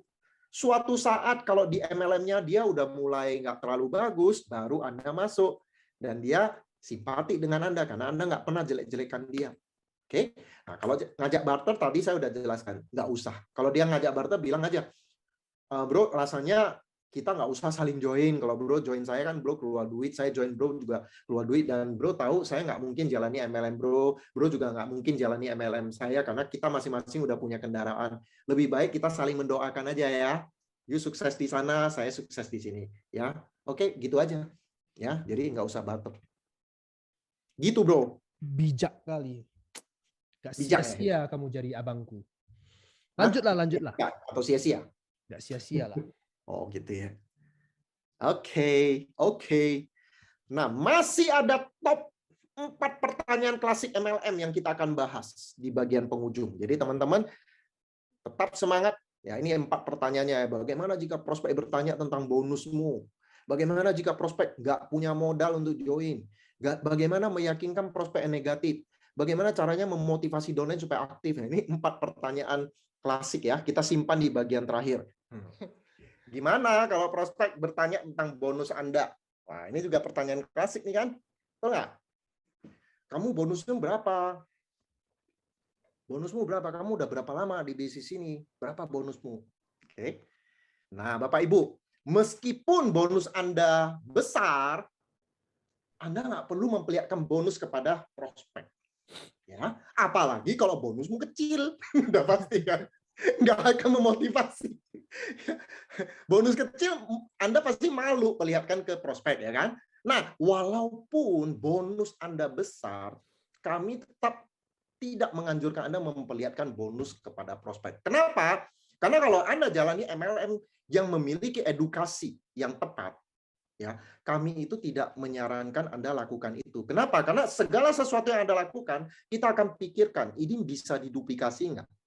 Ya, kalau cuma tidak bisa diduplikasi, nggak masalah. Tapi kalau itu bisa membuat bisnis Anda bermasalah, lebih-lebih lagi, Bapak Ibu. Ya, jadi ingat ya, memperlihatkan bonus tidak bisa diduplikasi. Kenapa? Karena semua orang jalani MLM tidak dengan kecepatan yang sama. Ada orang yang 1 tahun income-nya 50 juta sebulan. Ada orang yang 1 tahun income-nya mungkin hanya 10 juta sebulan. Bahkan ada orang yang 1 tahun income-nya cuma 5 juta sebulan. Jadi kecepatan orang beda-beda. Karena bisnis setiap orang di MLM beda-beda. Tergantung parameter bisnis. Bahkan peringkat yang sama bisa memiliki bonus yang berbeda. Sekali lagi, karena apa? Karena parameter bisnisnya. Jadi kalau memperlihatkan bonus, itu tidak bisa diduplikasi. Bahkan walaupun bonus Anda gede. Ada leader yang saya kenal, ya mungkin ini saya sering cerita, ada leader yang dia join sebuah MLM karena diperlihatkan bonusnya oleh sponsornya. Dia lihat, gede, dia tertarik, dia join. Waktu dia join, leader ini memang cepat sekali dia kembangin bisnisnya. Ya, dia kembangin dengan cepat, dan bonusnya juga gede. Dan dia gunakan bonusnya untuk menarik orang, supaya orang yakin dan percaya. Dia kasih lihat bonus, dan dia bisa rekrut banyak orang. Dalam tempo 3 bulan, dia udah naik ke peringkat tertinggi. Bukan peringkat tertinggi sih, peringkat yang dibanggakan. Biasa orang bisa capai setahun, dia 3 bulan udah naik di peringkat itu, diamond. Nah, itu sangat luar biasa. Orang-orang pikir, ini hebat sekali leadernya, 3 bulan dia udah diamond. Tapi apa yang terjadi? 1 tahun kemudian, leader ini sudah tidak di MLM itu. Kenapa? Karena bisnisnya stop. Leader-leader lain di bawahnya dia tidak bisa memperlihatkan bonus. Kenapa? Karena income mereka tidak sedahsyat leader ini. Dan apa yang terjadi? Sekali lagi tidak ada duplikasi. Leader ini gede di awal, 3 bulan. Habis itu, orang-orang yang join yang banyak sekali, nggak bisa duplikasi. Karena caranya tidak tepat. Mereka join karena melihat bonus sponsor. Setelah itu, ketika ditunjukkan bonus, mereka nggak bisa tunjukin bonus. Jadi jangan terpancing Bapak Ibu untuk memperlihatkan bonus. Selain tidak etis, jadi Bapak Ibu udah tahu ya, di MLM kita menganut 3 prinsip abadi: edifikasi, konsultasi, no cross-lining. Nah, salah satu di no cross-lining itu adalah kita tidak bahas bisnis, termasuk memperlihatkan bonus. Bertanya bonus kepada upline aja itu dianggap sebagai sesuatu yang tidak etis. Sama seperti kerja di kantor. Kerja di kantor antar karyawan tidak saling lihat bonus karena bisa menimbulkan kecemburuan sosial, ya, bisa membuat moral perusahaan hancur kalau saling melihat slip gaji. Nah, itu sebabnya tidak mengherankan di MLM pun kita nggak perlu lihat slip gaji. Kenapa? Selain tidak etis, itu tidak bisa diduplikasi. Kita udah punya banyak contoh MLM yang berkembang dengan memperlihatkan bonus gede-gedean, akhirnya suatu titik tertentu stuck, nggak bisa berkembang lagi. Karena apa? Karena tidak bisa diduplikasi. Oke? Nah, sekarang bagaimana jawaban Anda? Kalau ada prospek yang tanya, berapa bonusmu? Kasih lihat dong bonusmu. Nah, ini jawaban yang Anda bisa lakukan. Apa jawaban Anda? Anda bisa jawab begini, saya masih baru. Ya, kalau memang Anda masih baru. Bonus saya belum besar. Kalau ingin tahu yang bonusnya besar, nah Anda referensi. Ya, ini kalau Anda masih baru ya. Kalau Anda katakan udah setahun, dan bonusnya memang Anda belum bisa perlihatkan, Anda bisa bilang sama orang, saya udah setahun, tapi atau Anda bisa bilang, saya baru aktif beberapa bulan ini. Jadi walaupun Anda joinnya sudah lama, tapi kalau baru aktif beberapa bulan, ya Anda bisa aja bilang, saya masih baru. Karena Anda baru aktif beberapa bulan. Bonus saya belum besar. Kalau ingin tahu yang bonusnya besar, nah Anda bisa minta mereka, hadir aja ke pertemuan kita minggu ini atau di Zoom. Nanti Anda akan lihat leader-leader yang income-nya besar. Jadi selalu lempar ke pihak ketiga. Jadi kalau Anda ditanya bonus, Anda selalu jawab, ya bonus saya masih baru, belum terlalu besar. Kalau mau tahu yang bonusnya besar, bisa lihat di pertemuan kita. Atau nanti saya perkenalkan ke upline. Jadi selalu buang ke upline, ke pihak ketiga. Atau kalau misalnya di MLM Anda, support system Anda ada buku profil sukses. Di situ ada banyak leader dengan background-nya, dengan peringkatnya, Anda kasih lihat aja. Kalau mau tahu yang income-nya besar, nah ini nih, ini orang ini, ibu ini, peringkatnya sudah sekian, peringkat apa. Lalu ibu ini sudah bisa melunasi hutangnya, sudah bisa bangun rumah impian, dan sebagainya. Ya, udah dapat trip jalan-jalan, dan seterusnya. Jadi, buang ke pihak ketiga. Dan Anda bisa perlihatkan contoh bonus leader. Artinya gini, biasanya ya di sebuah MLM, Bapak Ibu, kita top leadernya lah ya, top leadernya berikan contoh ya, contoh. Jadi ada seseorang yang tidak disebutkan namanya, si X atau si Y, si Z gitu kan, dikasih lihat nih perkembangan bonusnya, income-nya ya. Jadi leader yang income-nya paling bagus tuh dibuat statistiknya. Lalu dalam bentuk cetakan, difotokopi, diperbanyak. Nah, itu yang kita perlihatkan sebagai contoh bonus leader. Itu bisa diduplikasi. Tapi kalau masing-masing keluarkan bonusnya, itu tidak bisa diduplikasi. Coba aja Bapak Ibu lakukan. Berapa bonusmu? Kebetulan bonusmu lagi gede ini, misalnya bonus kita ini bulan ini gede. Anda perlihatkan. Ya, dengan bangga karena bonus Anda gede, kasih lihat. join dia. Ya, join. Setelah itu Bapak Ibu, tahun depan atau beberapa bulan lagi, dia tanya lagi, Pak, bonusnya berapa Pak? Kasih lihat Pak. Karena Anda sudah pernah kasih lihat bonus, maka mereka akan tagih terus. Suatu saat bonus Anda tidak sebesar itu, mereka akan down. Ya, jadi tidak bisa diduplikasi. Maka Anda lakukan hal yang bisa diduplikasi. Ngomong aja gini, saya masih baru, bonus saya belum besar. Kalau ingin tahu yang bonusnya besar, hadir ke pertemuan minggu ini. Atau nanti saya perkenalkan ke leader. Atau ini, kalau mau lihat contoh bonus ini. Tapi bonusmu dong, bonusmu ya didesak terus kan. Bagaimana jika prospek terus tanya, terus mengejar Anda? Ya tapi gue pengen tahu bonusmu. Kalau kamu bisa perlihatkan bonusmu, saya baru yakin. Ya, ada nggak yang seperti itu? Anda merasa, waduh kok nggak perlihatkan bonus, kayaknya bersalah ya. Nanti gara-gara ini dia nggak join. Ya sebenarnya Anda nggak usah takut ya. Orang yang nggak join gara-gara Anda nggak perlihatkan bonus, itu biarin aja Bapak Ibu, bukan orang yang tepat. Ya, karena sesungguhnya harusnya orang itu kalau punya sikap yang bagus, dia ngerti kok di dunia korporat pun menanyakan penghasilan itu sesuatu yang sangat sensitif. Jadi kalau dia ngejar terus, walaupun kita sudah menghindar, dia ngejar terus, itu ada masalah dengan attitude. Ya, jangan merasa, aduh, kalau saya nggak perlihatkan nanti dia nggak join. Biarin aja nggak join, sikapnya nggak bagus. Ya, dan Anda pikir kalau Anda perlihatkan bonus Anda, dia pasti join? Belum tentu juga. Apakah Anda perlihatkan bonus Anda, dia join dan dia sukses? Belum tentu juga. Saya pernah, ya, selama karir saya di MLM, 2 kali saya perlihatkan bonus, terpancing Bapak Ibu. Dan dua-duanya, orang itu saya udah bilang dulu, kalau saya perlihatkan, kamu join nggak? Join, dia bilang begitu. Mau join paket ini. Setelah saya perlihatkan, dua-duanya tidak join dengan alasan macam-macam. Padahal saya udah tunjukin bonus saya sesuai dengan yang dia harapkan. Saya kasih lihat, tapi dia tetap tidak join. Oleh sebab itu jangan merasa bersalah kalau Anda nggak bisa perlihatkan bonus Anda, lalu orang itu nggak join. Biarin aja. Ya, orang yang tepat tidak akan ngejar terus, punya sikap yang bagus. Mereka nggak akan tidak sopan, tidak etis, ngejar-ngejar sesuatu yang sangat sensitif.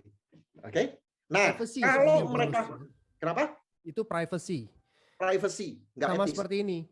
Kalau ini pernah kejadian juga kan.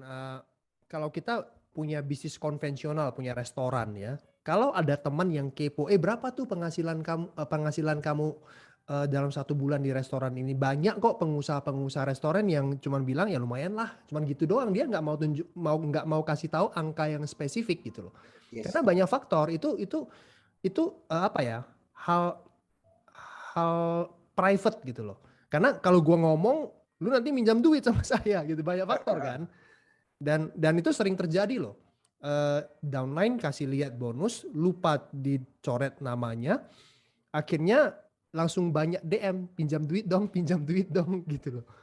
Ya. Jadi yang pertama privacy, dan saya juga sometimes bilang gini, oh ya sorry ya kalau di komunitas kami di MLM kita diajarkan untuk tidak saling menunjukkan penghasilan bonus sewaktu kita presentasi gitu loh. Nah, tapi kita punya statement bonus yang sudah kami tunjukkan seperti ininya. Itulah yang tadi Pak Suprato bilang kan, bonus leader. Bonus leader yang dimaksud itu bukan exactly leader Anda. Bisa jadi itu Anda salah satunya ada di sana. Ngerti nggak teman-teman? Yang sudah disepakati itu menjadi statement bonus standar yang bisa diduplikasi. Kan kuncinya bisa diduplikasi. Nah, itulah yang dipakai. Itu dia. Untuk menunjukkan potensi penghasilan di bisnis ini. Betul. Jadi kalau Anda dikejar terus, ya sekali lagi ya teman-teman ya, tadi jawaban pertama tadi ya yang saya sebutkan tadi. Tapi kalau dikejar terus, dicecar terus, nah ini adalah jawaban standar Anda. Anda bisa catat ya. Bro, mungkin kamu heran mengapa saya nggak menjawab secara jelas berapa bonusku atau memperlihatkan bonusku kepadamu. Ini semua adalah sistem bisnis ini yang tadi Saudara bilang itu ya, kami diajarkan untuk tidak saling melihat bisnis ya. Suatu hari nanti jika kamu sudah kualifikasi ikut training khusus, kamu akan paham setelah dijelaskan. Ya. Untuk saat ini, percayalah nggak mungkin saya sibuk habiskan waktu untuk bisnis yang nggak ada duitnya. Apalagi kalau kamu ikut Zoom meeting nanti. atau ikut pertemuan nanti dan kenal dengan para top leader yang sudah bertahun-tahun di bisnis ini dengan penghasilan sangat besar. Kan nggak mungkin kami mau habiskan waktu sia-sia jika bisnis ini tak ada duitnya. Betul nggak? Nah, udah, itu aja Bapak Ibu ya. Jadi ini adalah jawaban kalau dia desak Anda terus. Sekali lagi teman-teman ya, perhatikan duplikasi. Sekali Anda perlihatkan bonus Anda, orang itu Bapak Ibu akan ingat, oh Pak Suprato kasih lihat bonus. Dia udah tanamkan di pikirannya. Ingat bisnis ini bisnis leadership. Orang mencontoh apa yang kita lakukan. Next ya, dia udah rusak. Dia akan merasa berkepentingan untuk kasih lihat bonus dia. Yang bisa diduplikasi. Ya. Dan Anda jangan takut kehilangan prospek yang Anda tidak perlihatkan bonus. Lalu dia nggak join. Jangan takut Bapak Ibu. Ada masalah sikap kalau orang terus ngejar. Dan kalau dia nggak join, gara-gara Anda tidak perlihatkan bonus Anda nggak usah merasa sayang. Karena Anda perlihatkan pun, belum tentu dia join. Apalagi sukses, belum tentu. Oke Bapak Ibu? Dan orang-orang yang sukses itu, banyak yang nggak diperlihatkan bonus kok. Mereka udah percaya dengan model percaya. Kenapa? Kalau saya join sebuah MLM, dan saya lihat leadernya, top leadernya, sudah bertahun-tahun di bisnis itu, saya nggak usah lihat bonusnya pun saya tahu tuh pasti bonusnya gede. Kalau enggak, ngapain dia capek-capek jalanin bisnis yang nggak ada duitnya? Ya. Saya kasih tahu teman-teman ya. Saya ini kan timnya Pak Suprato dan kakak adik lagi. Tahu nggak? Selama 19 tahun saya nggak pernah sekalipun tanya Pak Suprato, Ko, bonus kamu berapa? Lu kan kokoku. Kasih tahu lah biar saya semangat. Nggak pernah sekalipun saya tanya Pak Suprato. Ini pertama kali aja saya tanya, berapa bonus bro? Iya ya, dari dulu nggak pernah berani, karena begitu dia tanya, gue langsung gini, Adra, tahun ini kasih tahu lah, bonusmu berapa? Mau baru pertama darah lagi nggak? 19 tahun loh, baru hari ini loh saya tanya, ayolah. Ya. Jadi kita itu diajarkan oleh sistem, nggak etis. Dan orang-orang yang pernah kerja di korporat harusnya ngerti itu. Dan kalau mereka masih ngejar-ngejar, nanya-nanya terus ada masalah sikap, udah cuekin aja Bapak Ibu. Nggak usah diladenin. Nggak join juga nggak apa-apa. Kalau saya sih lihat orang yang sikapnya nggak jelek itu, dalam hati saya, udah lu nggak usah joinnya daripada bikin masalah. Belum tentu sukses juga. Dan rata-rata orang yang sukses di tim yang saya bantu, itu nggak ada ya sikapnya resek kayak gitu ya. Iya. Bahkan ada loh Bapak Ibu ya, saya ketemu, saya udah pernah cerita juga, ada seorang leader, bukan leader sih ya, karena saya lihat dia udah pindah-pindah banyak MLM ya, kutu loncat MLM. Dia udah pernah join MLM saya, dan waktu join pun dia selalu mau minta, tolong kasih lihat dong contoh apa bonus dari leader ini. Saya kasih lihat contoh, tapi dia nggak puas, yang dia mau lihat yang langsung ada namanya. Saya bilang nggak etis, sorry ya nggak etis. Terus akhirnya dia pindah MLM lain, terus pernah sekali dia chat saya dan dia bilang, Pak Suprato, kalau Bapak bisa tunjukkan bonusnya bonusnya gede, saya akan fight di MLM Bapak. Saya bilang, sekali lagi itu nggak etis. Kalau kamu nggak percaya, nggak usah fight di sini. Saya bilang gitu. Nggak. Saya sama sekali nggak sayang orang seperti itu, nggak join. Nggak mungkin dia udah pindah-pindah 10 MLM, lebih dari 10 MLM loncat.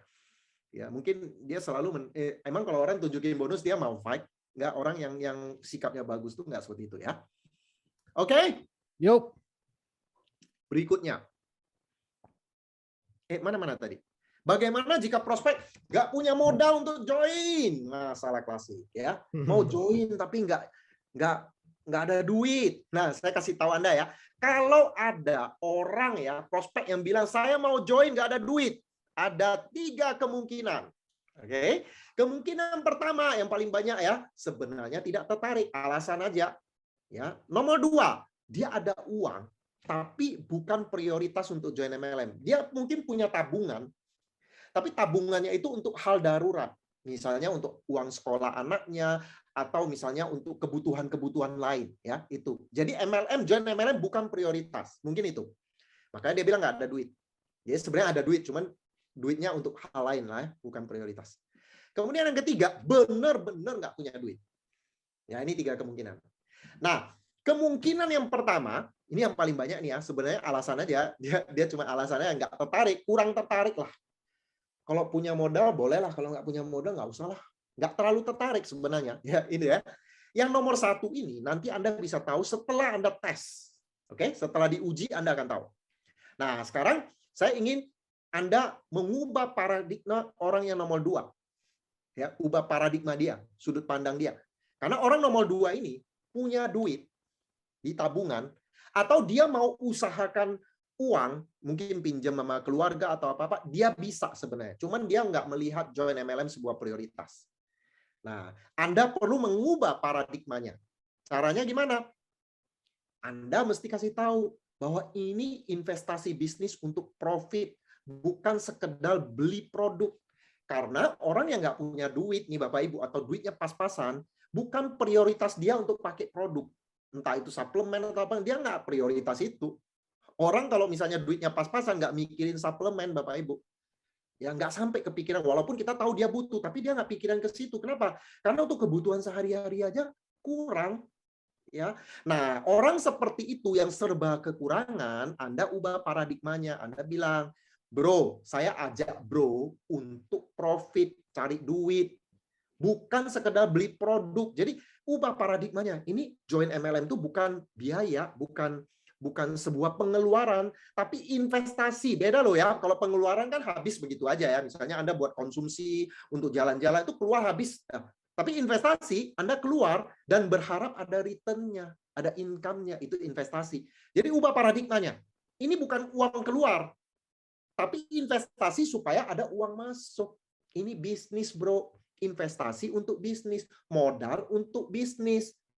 Kalau bro nggak punya duit, makanya kita cari duit di bisnis ini. Jadi ubah paradigmanya. Oh ya, ini bukan pengeluaran, tapi ini investasi untuk bisnis. Saya butuh bisnis. Karena saya bilang sama dia, lu kalau nggak ada duit, kalau lu pas-pasan duitnya, lu butuh bisnis. Kamu butuh bisnis. Makanya investasilah di bisnis ini supaya kamu dapat income. Supaya kamu nggak seterusnya kekurangan duit. Ya, jadi ini ubah paradigmanya. Kalau Anda berhasil mengubah paradigmanya, dia paham, oh iya ya, betul ya, saya butuh income. Makanya saya berani investasi. Akhirnya tabungan dia yang tadinya untuk hal-hal darurat, dia berani keluarin. Kenapa? Prioritas. Wah, investasi bisnis menjadi prioritas. Dia berani nih keluarin tabungannya untuk join. Atau dia cari pinjaman dari keluarganya atau orang lain. Kenapa? Karena dia tahu ini prioritas. Yang tadinya dianggap kurang penting, sekarang jadi penting. Saya perlu income nih. Saya perlu income. Investasi nih untuk bisnis. Itu jadi prioritas. Ya, itu kalau berhasil mengubah paradigmanya. Nah, bagaimana kalau Anda ketemu orang yang benar-benar dia nggak punya duit? Tabungan nggak punya, mau minjem kiri kanan juga nggak ada duit. Ya, gimana caranya? Yang pasti kita nggak mungkin ya, kita yang keluarin duit buat dia, nggak boleh ya Bapak Ibu ya. Walaupun Anda bilang, ini orangnya potensial Pak, saya bayarin dia. Jangan ya. Orang potensial pasti bisa mengusahakan solusinya. Ya, kalau solusi dikasih dia nggak mau, itu bukan orang potensial. Ya, jadi sekali lagi ubah paradigmanya. Kalau udah ubah paradigmanya, tetap dia nggak punya duit, nih benar-benar nggak punya duit, mau minjam juga nggak tahu gimana caranya, pakai teknik kupas bawang. Yaitu Anda bilang, oh ya nggak punya duit ya. Selain itu apa lagi? Boleh saya tunjukkan solusinya? Udah, kasih solusi. Solusinya apa? Gali daftar nama orang yang berduit dan yang senior lah, usia lebih lanjut, lalu bantu dia jual produk. Atau gali daftar nama secara umum aja udah. Yuk, saya kasih solusi yuk. Kita bantu bro untuk presentasi dulu. Atau bantu untuk jualan dulu. Bikin 20 nama orang-orang yang berduit dan senior. Yuk kita presentasi mereka, jual produknya. Nah, kalau mereka beli produk, produknya nanti untuk biaya bro join. Ya, ini solusinya Bapak Ibu. Dan kalau memang orang itu serius dengan bisnis ini, benar-benar pengen dan dia potensial, harusnya dia bisa lakukan ini. Kami sudah membantu banyak orang yang nggak punya duit, nggak tahu mesti pinjam kemana, kita kasih solusi seperti ini, mereka bisa. Dalam 1 bulan sudah bisa join dengan produk jualan, dari hasil uang jualannya. Atau ada juga yang pinjam duit dari pihak ketiga, dari neneknya lah, dari pamannya, dari siapa aja. Dan mereka join dengan keseriusan dan dalam waktu beberapa bulan kemudian bisa kembalikan uang pinjaman. Jadi orang potensial pasti mau kerjakan solusi ini. Ya, jadi Bapak Ibu, kalau Anda ketemu prospek yang bilang nggak ada modal join, ubah paradigmanya, nomor satu. Kedua, kupas bawang dan solusi gali daftar nama. Kalau Anda sudah kasih dua solusi ini, tidak mau juga, next, sudah cari orang lain. Berarti orang itu memang nggak serius. Ingat tadi ya, kalau orang bilang nggak punya modal untuk join, kemungkinan nomor satu, sebenarnya dia nggak tertarik. Anda kasih solusi, dia nggak mau, confirm, memang dia nggak tertarik. Next, cari orang lain yang punya duit. Ya. Bahkan saya pernah dengar ada seorang diamond yang waktu dia kasih training tanya jawab, ada orang tanya, Pak, saya dapat prospek, nggak punya duit untuk join, gimana? Dia jawabnya santai aja, cari yang punya duit. Gitu aja, nggak usah pusing-pusing. Cari yang punya duit, udah. Oke, ini saya masih kasih solusi nih. Harusnya jawaban saya singkat ya. Cari yang punya duit gitu aja. Ini saya udah kasih solusi ya. Sandra ada jawaban? Nah, kalau seandainya ya ada udah gali daftar nama, Anda presentasi si prospek itu, dan ternyata orangnya mau join, ya, yang di presentasi itu mau join. Gimana? Kan orang bakal tanya juga kan. Nah, kalau orang ini orang yang tepat, dia akan cari cara untuk join. Kenapa? Karena ini loh, prospeknya itu udah mau join. Artinya, lu punya daftar nama, oke. Pasti dia akan berupaya untuk join, gitu. Kalau dia orang yang tepat. Jadi nggak usah dipikirin gitu. Ngerti nggak? Ngerti lah ya. Ngerti lah, paham lah. Oke, lanjut. Lanjut, pertanyaan berikutnya sekarang. Bagaimana meyakinkan prospek yang negatif? Saya kalau terima pertanyaan ini, teman-teman, gimana meyakinkan prospek yang negatif? Terus ada lagi, bagaimana membuat downline yang tidur itu aktif?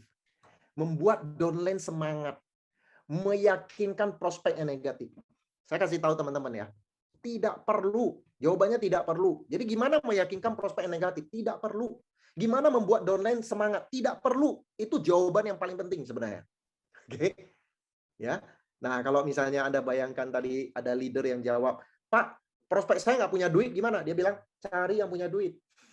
Jadi kalau orang tanya dia, bagaimana meyakinkan prospek yang negatif? Nggak usah diyakinkan. Ya. Lalu cari orang lain. Cari yang yakin. Meyakinkan orang itu tidak bisa diduplikasi. Terus, Pak, downline saya itu pada tidur, nggak ada yang mau aktif. Gimana bikin mereka semangat? Nggak perlu, dia bilang gitu. Nggak perlu. Cari yang mau. Kalau dia nggak mau, cari yang lain. Rekrut lagi, cari yang lain. Jadi gimana meyakinkan prospek yang negatif? Jawabannya nggak perlu. Oke, kenapa? Ya, misalnya nih, kalau MLM saya nggak mau, negatif banget ya. Kalau MLM saya nggak mau. Kalau MLM stop, saya benci MLM. Ya, ini saya mau kasih tahu Anda ya Bapak Ibu. Kalau ketemu orang negatif, sebelum nanti saya jelasin mengenai bagaimana membuat downline yang pasif itu bisa aktif atau semangat. Nanti saya akan jawab di belakang. Nah, sekarang saya mau kasih tahu Anda sebuah teknik. Kalau Anda ketemu nih orang yang negatif MLM. Kalau MLM saya nggak mau ya, bahkan dibuat janji dia. Kalau MLM saya nggak mau ya. Nah, orang seperti ini prinsipnya adalah Anda tanya. Anda bisa aja, oh kalau MLM nggak mau, ya udah oke, Anda next. Bisa. Next, cari yang mau. Bisa, itu juga nggak salah. Tapi kalau misalnya, kalau MLM dia nggak mau, berarti dia negatif sama MLM ya. Pernah nggak Anda berpikir, kenapa dia negatif sama MLM? Siapa tahu kurang informasi, salah paham. Nah makanya Bapak Ibu, kalau ketemu orang yang, kalau MLM saya nggak mau ya, sampai ngomong kayak gini, kalau MLM stop, saya benci MLM. Nah orang seperti ini tanya aja, kamu ada masalah apa dengan MLM kok kamu sampai benci banget? Kenapa? Why? Ya, nah ini ada beberapa percakapan yang Anda bisa lakukan kalau Anda ketemu orang yang benci MLM. Ya, Anda mau lakukan boleh, enggak juga nggak apa-apa. Tapi saran saya kalau Anda mau lakukan seperti ini, ya. Bentar, kamu pasti punya pengalaman menarik dengan MLM ya? Apakah kamu sendiri yang alami atau teman dan keluargamu? Ya, cek dulu. Kalau orang bilang anti MLM ya, berarti orang ini pernah punya pengalaman yang menakutkan dengan MLM ya. Tanya dulu, kamu pernah ngalamin ya pengalaman menarik tentang MLM? Kamu yang ngalamin atau dengar dari orang lain, siapa tahu. Ya, lalu bilang, kamu nggak mungkin begitu benci MLM kecuali kamu punya pengalaman nyata. Ceritakan dong, saya ingin sekali mendengarnya. Itu sikap kita. Ceritain. Ya. Lupakan presentasi saya. Udah, saya nggak mau nawarin kamu MLM. Saya cuma pengen dengar pengalamanmu dengan MLM. Ayo ceritakan. Ya, jadi kita bilang udah, presentasi saya lupakan. Saya nggak mau nawarin kamu MLM karena kamu nggak suka MLM. Udah, saya nggak mau tawarin. Saya cuma pengen tahu kenapa kamu kok nggak suka MLM. Ceritain dong. Mungkin orangnya bilang, nggak lah, saya hanya nggak suka aja sama MLM. Mungkin dia nggak mau cerita. Pancing lagi. Ayolah, saya nggak akan paksa kamu join MLM. Janji, saya nggak akan paksa kamu join MLM. Hanya ingin tahu itu kejadiannya kapan sih? Baru terjadi atau udah lama? Ya, kita gali terus. Akhirnya mereka cerita. Jadi pokoknya bikin mereka cerita aja. Supaya mereka mau cerita, kasih tahu mereka, saya janji saya nggak mau tawarin kamu MLM. Udah, presentasi ini udah lupakan, udah ada. Aku nggak mau presentasi kamu. Udah, tenang aja. Saya janji nggak akan presentasi kamu MLM. Udah, saya udah tahu kamu anti, nggak akan saya presentasi. Udah, biar mereka cerita.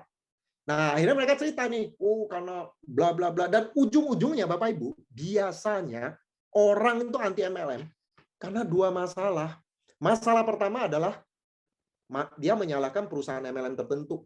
Mungkin MLM-nya dia mungkin cerita, iya, sepupu saya pernah nawarin saya sebuah MLM.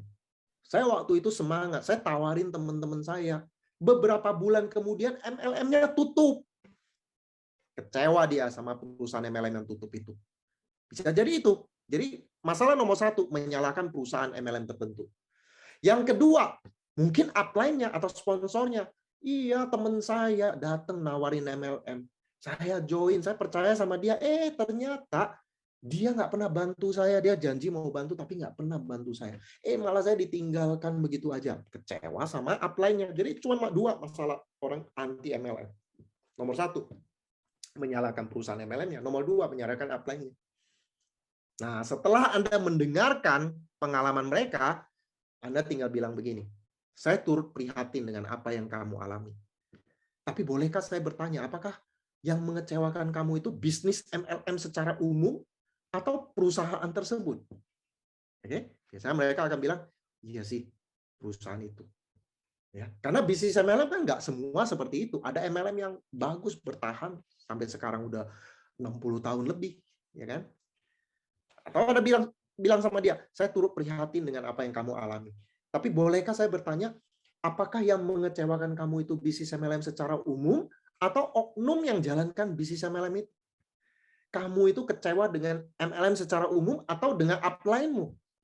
Akhirnya mereka ngaku, iya sih, masalahnya di upline saya. Ya, jadi intinya adalah Anda pengen, sebentar, sorry, ini kesimpulan yang diharapkan adalah bahwa orang itu akhirnya menyadari bahwa ini bukan kesalahan bisnis MLM secara umum. Bisnis MLM-nya itu nggak salah. Yang salah itu perusahaan tertentu. Yang salah kelola tutup, ya, atau upline-nya. Oknum yang tidak membantu dia dengan baik, hubungannya nggak nyaman. Gitu. Ya, itu yang diharapkan. Dan setelah itu Anda tinggal bilang, seandainya kamu nyaman dan yakin ada sebuah perusahaan yang kuat dan bisa bertahan lama, apakah kamu masih mau mempertimbangkan untuk jalankan lagi? Oke? Atau Anda bisa bilang begini, seandainya kamu mendapatkan upline dan tim yang kompeten dan nyaman bekerja sama denganmu, apakah kamu mau mempertimbangkan untuk menjalankan lagi? Ya. Siapa tahu Bapak Ibu, dengan cara seperti ini, orang yang pernah join dan kemudian trauma akan join lagi, Bapak Ibu. Karena pada dasarnya orang-orang yang sudah pernah positif sama MLM, ya, pilihannya hanya dua. MLM akan jadi cerita sukses mereka atau akan jadi cerita penyesalan mereka. Dan jangan heran kalau mereka join lagi. Sebagian besar dari Bapak Ibu yang hadir di sini, tadi 1.000 orang, saya yakin, ya, ini Anda kan jalani MLM, ya, saya yakin banyak di antara Anda udah pernah trauma MLM. Ini ada Join yang lagi. chat juga. Kamu juga Ada yang ya, chat. Sandra ya? Bukan, maksudnya ini ada yang chat dulu anti MLM, sama seperti semua leader hebat saya juga dulunya anti MLM, tapi setelah dijelaskan dan edukasi mereka jadi leader penghasilan besar. Seperti itu. Jadi ya, Banyak. teman-teman, kalau ada orang yang sudah pernah join MLM lalu trauma, ya, begitu dibukakan pikirannya, mereka bisa join lagi. Ya. Karena itu tadi Bapak Ibu, kalau orang trauma sama MLM, Bukan bisnis MLM itu yang salah. Secara umum bukan bisnis MLM itu yang salah. Kenapa? Karena banyak loh perusahaan MLM, banyak leader-leader MLM yang sudah saya bilang tadi 3 turunan tuh nikmati passive income. Jadi bukan salah bisnis MLM secara umum, tapi salah perusahaan tertentu atau salah leader tertentu. Ya, makanya Anda hanya perlu tanya dan dengarkan trauma mereka. Ya. Nah, skrip yang tadi ini Bapak Ibu, kami akan upload di NG Pro Channel Telegram. Jadi Bapak Ibu yang ingin mendapatkan skrip ini tadi semua untuk Anda latih-latih cara Anda menyampaikan kalau ketemu orang negatif, nah, Anda bisa bergabung di Telegram NG Pro Channel. Ya, jadi download aplikasi Telegram, lalu Anda follow aja NG Pro Channel Telegram. Nanti kita upload di situ. Dan Anda kalau masuk di situ, Anda bisa dapatkan semua materi yang sudah kita upload di situ, termasuk video kontak NG Pro yang Anda bisa gunakan. Ya, video kontak itu keren banget Bapak Ibu ya. Dari sini kan kita bisa lihat people skill itu penting. Ya, jadi teman-teman belajar di MLM itu yang ada sekolah bisnisnya, seperti kalau di tempat Anda belum ada support system yang memadai, sesuai Anda perlu ikut training dari Neo King Guru kan, biar Anda bisa belajar ya komunikasi seperti apa, cara menjawab, people skill, tunjukkan empati, simpati kepada prospek. Karena goals kita itu untuk memenangkan hati orang itu, walaupun dia nggak join untuk saat ini, tapi Anda sudah memenangkan hatinya, dia akan melihat bahwa ternyata kamu ini distributor yang berbeda dengan orang-orang MLM lain yang pada umumnya. Lu itu nggak maksa, lu itu mau dengar saya. Gua jadi respect sama kamu. Nah, gitu teman-teman ya. Kita menangkan hati orang. People skill penting. Wih, keren banget. Yang paling penting jangan sampai jelek-jelekin perusahaan MLM lainnya. Anda akan tidak simpati banget ya. Kalau ditanya ini perbandingan sama MLM ini apa, jangan jelek-jelekin MLM lain ya, Bapak Ibu ya. Oke, jadi Anda harus berjiwa besar. People skill. Nah, sekarang tibalah kita pada pertanyaan terakhir ya. Pertanyaan yang sebenarnya saya sangat malas menjawabnya ya. Bikin saya emosi kalau mau jawab pertanyaan ini. Tapi pertanyaan ini selalu muncul bagaikan jamur di musim hujan, Sadra. Itu walaupun udah dibahas berkali-kali di buku Freedom juga sudah ada, tapi pertanyaan ini selalu muncul ya, kapan saja di mana saja, dan dia akan selalu menjengkelkan saya ya. Tapi karena ini adalah pertanyaan klasik, pamungkas, ultimate, saya terpaksa harus menjawabnya untuk Anda ya, yaitu bagaimana caranya memotivasi downline supaya aktif? Ya, ini sebenarnya mirip dengan pertanyaan tadi. Bagaimana meyakinkan orang negatif? Saya selalu bilang, tidak perlu meyakinkan orang negatif. Yang tadi saya lakukan cuma contoh aja ya Bapak Ibu ya. Siapa tahu Anda bisa memenangkan hati dari orang negatif. Tapi kalau memang nggak bisa diubah, Anda udah praktekkan cara yang saya tadi skripnya itu, ketemu orangnya tetap nggak berubah juga, tetap trauma, tetap nggak mau MLM, udah jalin hubungan yang baik aja sambil Anda cari orang lain. Oke, jangan menunggu orang, jangan pernah menunggu orang, jangan pernah bergantung kepada seseorang. Itu poinnya ya, jangan pernah bergantung pada seseorang. Bagaimana caranya memotivasi downline supaya aktif? Jawaban yang tegas adalah tidak perlu tanda seru ya. Bapak Ibu kalau Anda baca bukunya Beach Money, saya seneng banget ya buku itu ya, Jordan Adler bilang, jangan pernah berpikir Anda perlu memotivasi downline Anda ya. Nggak perlu memotivasi downline ya. Kenapa? Karena sulit diduplikasi. Oke. Promotor dengan motivator. Motivator itu susah diduplikasi. Anda pikir para top leader MLM itu mereka jago motivator? Tidak. Mungkin Anda lihat mereka di atas panggung, ngomong banyak. Yang ngomong banyak ke orang yang sudah positif. Kalau orang yang negatif, seperti saya bilang ya, kalau orang nggak percaya sama MLM, Anda kasih penjelasan banyak pun nggak ada gunanya. Ya, orang kalau udah nggak percaya. Orang yang percaya nggak butuh penjelasan. Orang yang tidak percaya dikasih penjelasan juga percuma. Jadi motivator nggak perlu jadi motivator. Jadilah promotor. Itu mudah diduplikasi. Artinya Anda promosi aja, training, promosi buku, promosi upline, promosi pihak ketiga. Ya, Jadi nggak usah Anda punya keinginan, oh saya mau meyakinkan dia. Top leader itu Bapak Ibu bisa hebat, top leader di perusahaan Anda ataupun di perusahaan MLM apapun juga lah, income-nya itu udah gede banget. Itu mereka bukan motivator hebat, mereka bukan orang yang bisa meyakinkan orang lain. Meyakinkan orang lain itu sungguh tidak mudah. Dan saya paling takut kalau disuruh meyakinkan orang lain. Ya, mungkin saya udah sering cerita bahwa ada waktu saya bikin OPP di berbagai kota, downline saya pernah di Surabaya ya, dia bilang, Pak Suprato, teman saya yang anti dan negatif sama MLM datang ke pertemuan besok. Tolong Bapak yakinkan. Waduh, serem banget. Meyakinkan orang negatif. Nggak bisa diduplikasi ya. Jadilah promotor. Promosi aja ke pihak ketiga. Bukan motivator. Ya, jangan selalu merasa perlu Anda meyakinkan orang negatif atau membuat downline Anda yang lagi tertidur untuk bangkit lagi. Enggak, ya. Carilah orang yang lebih hebat dari Anda. Itu kuncinya sebenarnya. Kalau Anda pengen sukses di MLM, temukan atau bukan temukan sih, cari orang yang lebih hebat dari Anda. Jadi top leader yang Anda kenal yang income-nya sudah besar karena mereka berhasil menemukan, bukan menemukan sih, aku kok suka ngomong menemukan, istilah yang cocok itu mencari ya. Mencari itu aktif ya. Karena mereka bisa mencari dan akhirnya menemukan. Ya, itu lebih tepat ya. Ada mencari dan akhirnya menemukan orang yang lebih hebat dari mereka. Kalau Anda belum ketemu orang yang lebih hebat dari Anda akan stres dan selalu berpikir gimana ya memotivasi downline. Itulah yang Anda rasakan. Kalau misalnya Anda selalu tanya, Pak, gimana caranya memotivasi downline? Nih downline saya 10 orang nih semua Donald bebek semua. Gimana caranya supaya aktif nih? Sontoloyo semua. Anda marah-marah, kesel. Kenapa? Karena Anda belum ketemu orang yang lebih hebat dari Anda. Ya, saya Bapak Ibu dulu bisa dapat penghargaan, bisa sukses di sebuah MLM karena saya menemukan orang-orang yang lebih hebat dari saya. Termasuk adik saya, Sadra. Sadra kan akhirnya berkembang dan dia tampil di atas panggung lebih memukau. Betul nggak, Sadra? Enggak lah. Memukau. Saya ketemu loh orang-orang yang lebih hebat dari saya ya. Bukan hanya Sadra, tapi ada juga tim-tim yang lain yang, ternyata saya dapat teman kuliah saya, bukan teman kuliah, teman kos saya yang ternyata punya bakat, ternyata hebat dia, ya. Jadi kita kuncinya adalah kalau pengen sukses di MLM, temukan orang yang lebih hebat dari kita. Itu kita sebut sebagai orang yang tepat.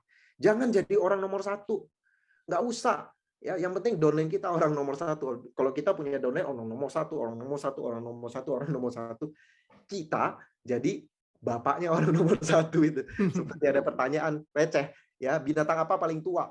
Jawabannya apa? Apa? Kan kalau bapaknya lah. Ya, binatang paling tua itu kan orang kalau ditanya seperti itu, jawabannya kan udang kan. Udah kumisnya panjang, bungkuk lagi kan. Tapi sebenarnya yang paling tua itu adalah bapaknya udang. Ya. Jadi cari orang yang lebih hebat dari Anda. Dan menemukan orang yang lebih hebat dari kita, itu bukan, makanya saya nggak suka kata menemukan ya, seolah-olah keberuntungan ya, beruntung dapat. Padahal mencari. Bukan keberuntungan ya, tapi kerja keras. Ya, untuk mendapatkan orang yang tepat, kerja keras, bukan keberuntungan Bapak Ibu. Jangan merasa, si leader itu beruntung aja dia dapat orang dua ini. Enggak Bapak Ibu, kalau Anda tahu perjuangannya untuk menemukan orang yang tepat, dia juga mesti kerja. Ya, dia juga mesti kerja keras. Nah, kerja keras untuk menemukan orang yang tepat itu ada dua Bapak Ibu. Nomor satu, presentasi yang banyak, itu namanya kerja keras. Nomor dua, tetap semangat.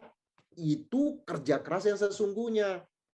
Presentasi yang banyak mungkin fisik ya, capek aja ya. Misalnya 5 kali presentasi, tapi ya capeknya nggak seberapa sih. Lebih ke capeknya mental. Kalau Anda ditolak orang, bisa nggak tetap punya harapan? Harapan Anda nggak redup, tetap semangat. Bisa nggak mempertahankan, tetap semangat ketika ditolak banyak orang? Itu kerja keras yang sesungguhnya di bisnis MLM. Ya, jadi bukan presentasi yang banyak itu, tapi tetap semangat. Nah, itulah namanya kerja keras. Dan dengan kerja keras seperti ini, barulah Anda bisa menemukan orang yang tepat. Nah, sekarang nih ya, saya kasih tahu Anda ya, tadi saya udah jelasin bahwa tidak perlu memotivasi orang. Ya, downline Anda gimana caranya supaya dibuat semangat? Nggak perlu. Tapi ada yang bisa Anda lakukan. Tarian dansa tenggo untuk mengaktifkan downline. Oke, tapi disclaimer dulu ya. Saya nggak tahu ini tari dansa tenggo, caca, samba, nggak ngerti lah. Ya, saya nggak ngerti tarian ya. Koplo itu. Nama doang. Apa? Kenapa? Koplo. Koplo. Ini ya. Pokoknya nggak tahu tarian apa ini. Tapi intinya adalah ada jurus yang Anda bisa lakukan untuk membuat downline Anda aktif dengan tarian dansa tenggo, yaitu ambil 2 langkah untuk setiap 1 langkah dari downline. Ya, jadi kalau downline Anda memberi 1 langkah, Anda balas berapa langkah? 2 langkah. 2 langkah. Oke? Downline kita 1 langkah, kita balas 2 langkah. Misalnya ini, Anda rekrut 10 orang. Lalu di antara downline Anda yang pasif itu, yang diam itu, tiba-tiba ini ada seseorang yang bertanya. Nah, inilah langkah dari prospek atau downline. Ketika downline kita bertanya, itu 1 langkah dari mereka. Anda bisa balas. Misalnya ya, mereka tanya, Pak Suprato, produknya ini bla bla bla. Atau mereka tanya, kalau bonusnya perusahaan ini mingguan atau bulanan, atau mereka tiba-tiba ada pertanyaan. Entah tanya marketing plan lah, entah tanya produk lah. Nah, kalau mereka tanya, mereka kasih 1 langkah, Anda balas 2 langkah. 2 langkah Anda adalah menjawab pertanyaannya secara langsung. Misalnya dia tanya tentang produk, jawab langsung. Misalnya kirim info atau undang ke pertemuan atau training. Misalnya dia tanya, Pak Suprato, produk ini dipakai buat siapa? Bisa buat ini nggak? Bisa buat itu nggak? Langsung saya bilang, sebentar ya bro, aku kirim penjelasan mengenai produk. Saya kirim PDF mengenai produk, kemudian saya bilang, kebetulan minggu depan ada training produk, kamu bisa hadir nggak acaranya bla bla bla bla. Tanggal sekian. Ya, itu 1 langkah ya menjawab pertanyaan dia. Langkah kedua adalah ajak bertemu untuk startup. Itu namanya the power of one-on-one. Kalau Anda pengen tahu gimana caranya downline ini masih punya harapan diaktifkan nggak ya, Anda harus ajak ketemu one-on-one. Ya, makanya inilah 2 langkah Anda. Jawab pertanyaannya dan ajak bertemu untuk startup. Misalnya Anda bilang, bro, besok jam 3 sore bisa ketemu sebentar nggak? Saya ingin menunjukkan bagaimana cara memulai bisnis dengan benar. Atau Anda bisa bilang, bro, besok jam 3 sore bisa bertemu sebentar nggak? Ada yang menarik yang ingin saya perlihatkan. Jadi ajak ketemu. Zoom juga boleh. Bro, besok jam 3 sore bisa Zoom meeting nggak sebentar? Ada yang menarik yang ingin saya perlihatkan. Jadi Bapak Ibu, di antara downline Anda yang tertidur, kalau ada satu yang bertanya, ada satu yang tiba-tiba melakukan 1 langkah, Anda balas dengan 2 langkah. Jawab pertanyaannya dan ajak bertemu untuk startup. Ya, ambil 2 langkah untuk setiap 1 langkah mereka. Langkah-langkah balasan itu nggak hanya menjawab pertanyaan, ajak ketemu untuk startup. Ini adalah langkah-langkah balasan yang bisa Anda gunakan. Bertemu dan startup itu paling penting. Bertemu offline online atau startup langsung ya. Bertemu startup. Kedua, kirim audio video. Itu langkah yang Anda bisa lakukan. Kirim brosur PDF. Perkenalkan dengan upline. Undang ke pertemuan atau training. Inilah langkah-langkah balasan Anda. Ini yang kita sebut melakukan bagian Anda. Biarkan prospek atau downline kita yang meresponnya. Apakah responnya positif atau negatif.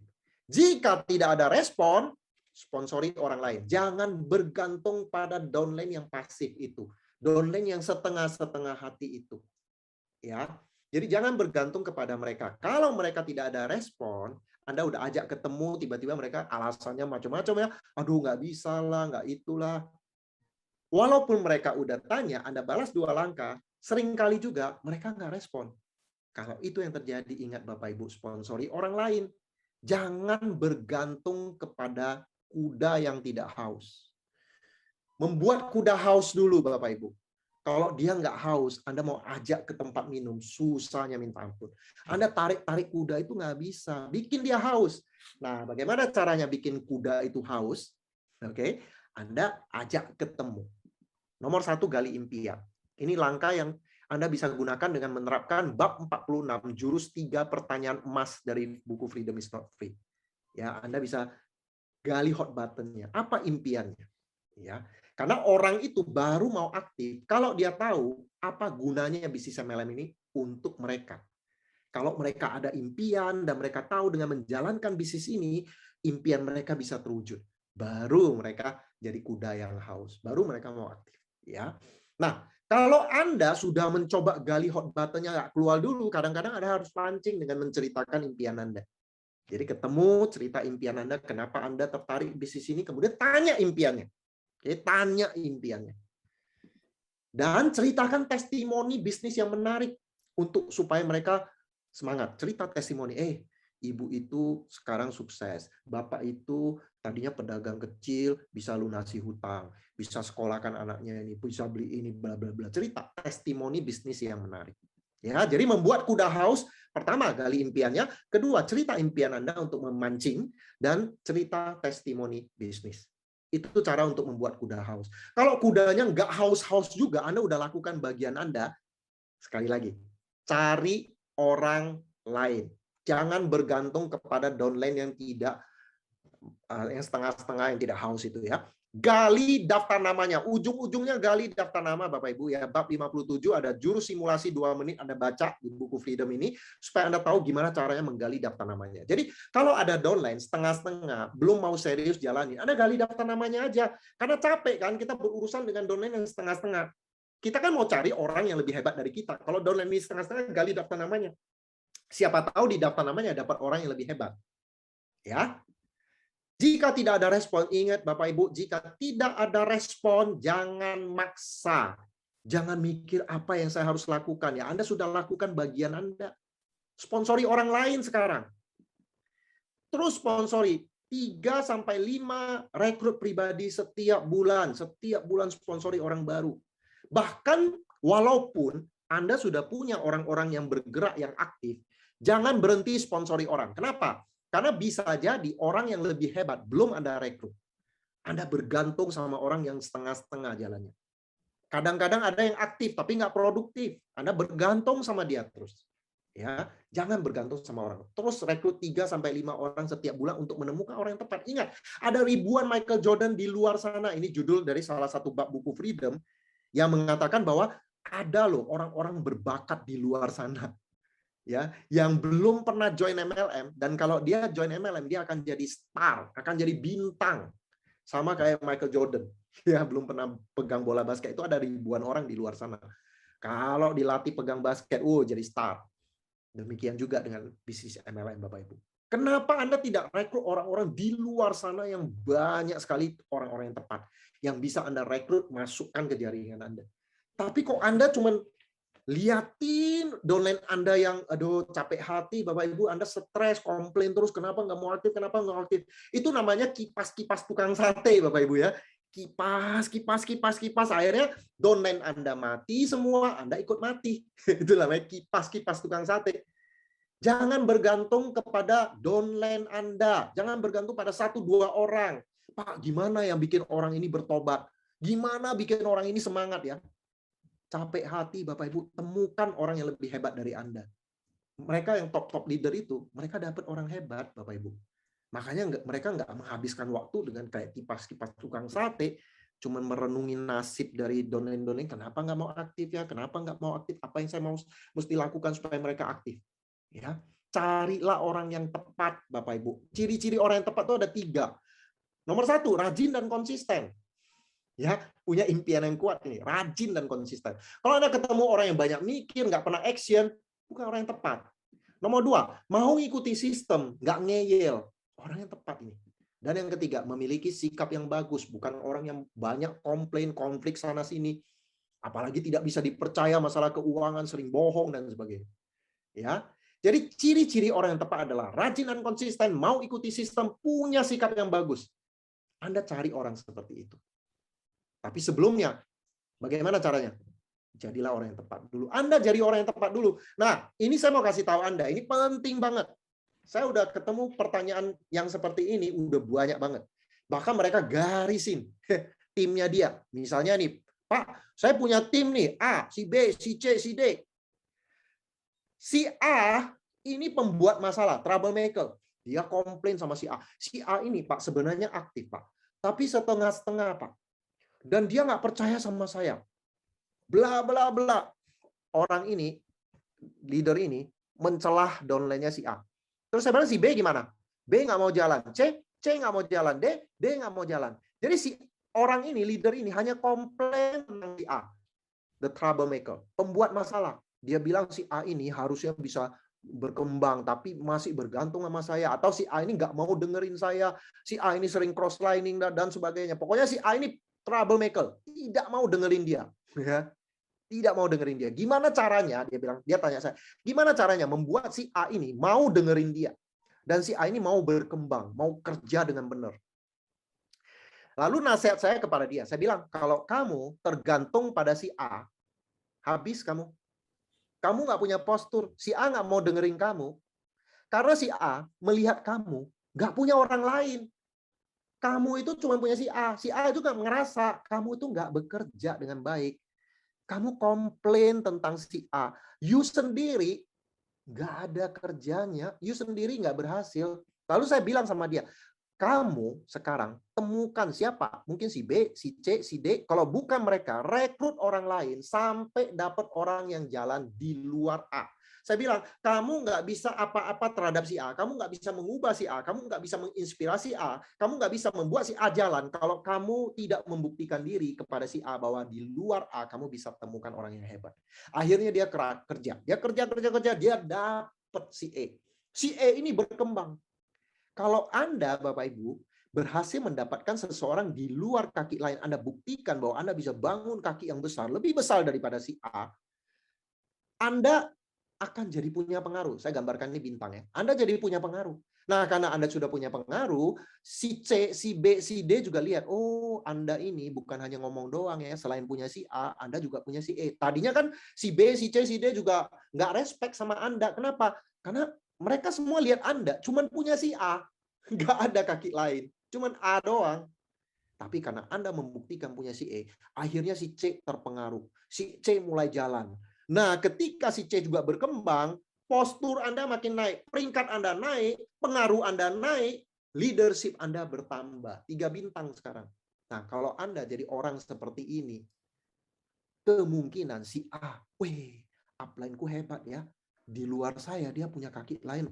Pengaruh Anda jadi naik. Gara-gara pengaruh Anda naik, si A bertobat. Akhirnya berkembang juga. Jadi Bapak Ibu, Anda buktikan diri Anda bagus. Jangan pernah bergantung kepada 1-2 orang downline Anda. Apalagi orang yang setengah-setengah jalan. Kuda yang nggak haus. Buktikan bahwa Anda bisa kembangkan.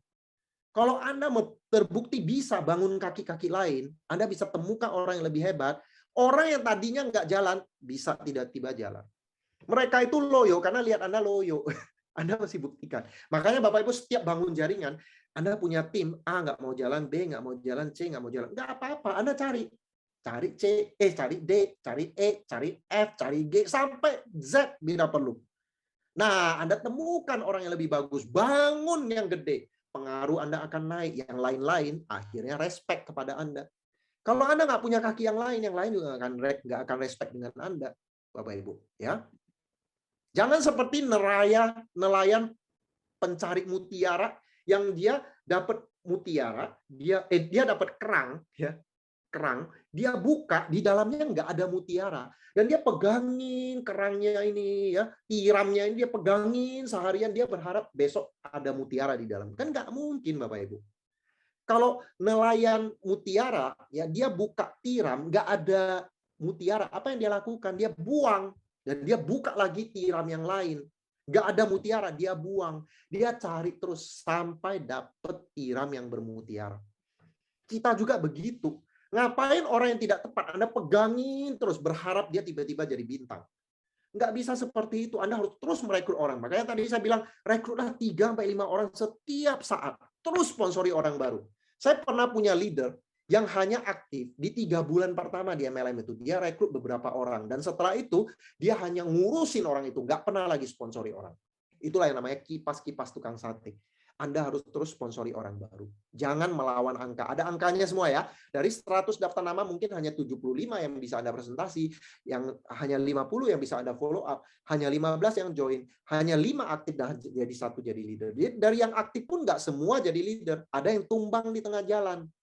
Itu namanya permainan angka dan Anda jangan lawan itu. Jangan berharap bahwa kalau Anda ada 15 orang yang join, Anda mau bikin 15-nya semua aktif.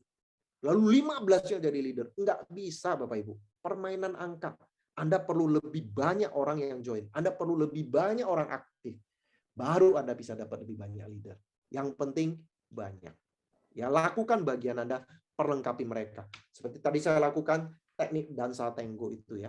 Lakukan, jadi kalau lakukan 2 langkah untuk membalas setiap 1 langkah dari downline Anda. Kan kalau downline Anda nggak membalas, nggak merespon, udah Bapak Ibu, rekrut orang lain. Ada ribuan Michael Jordan di luar sana.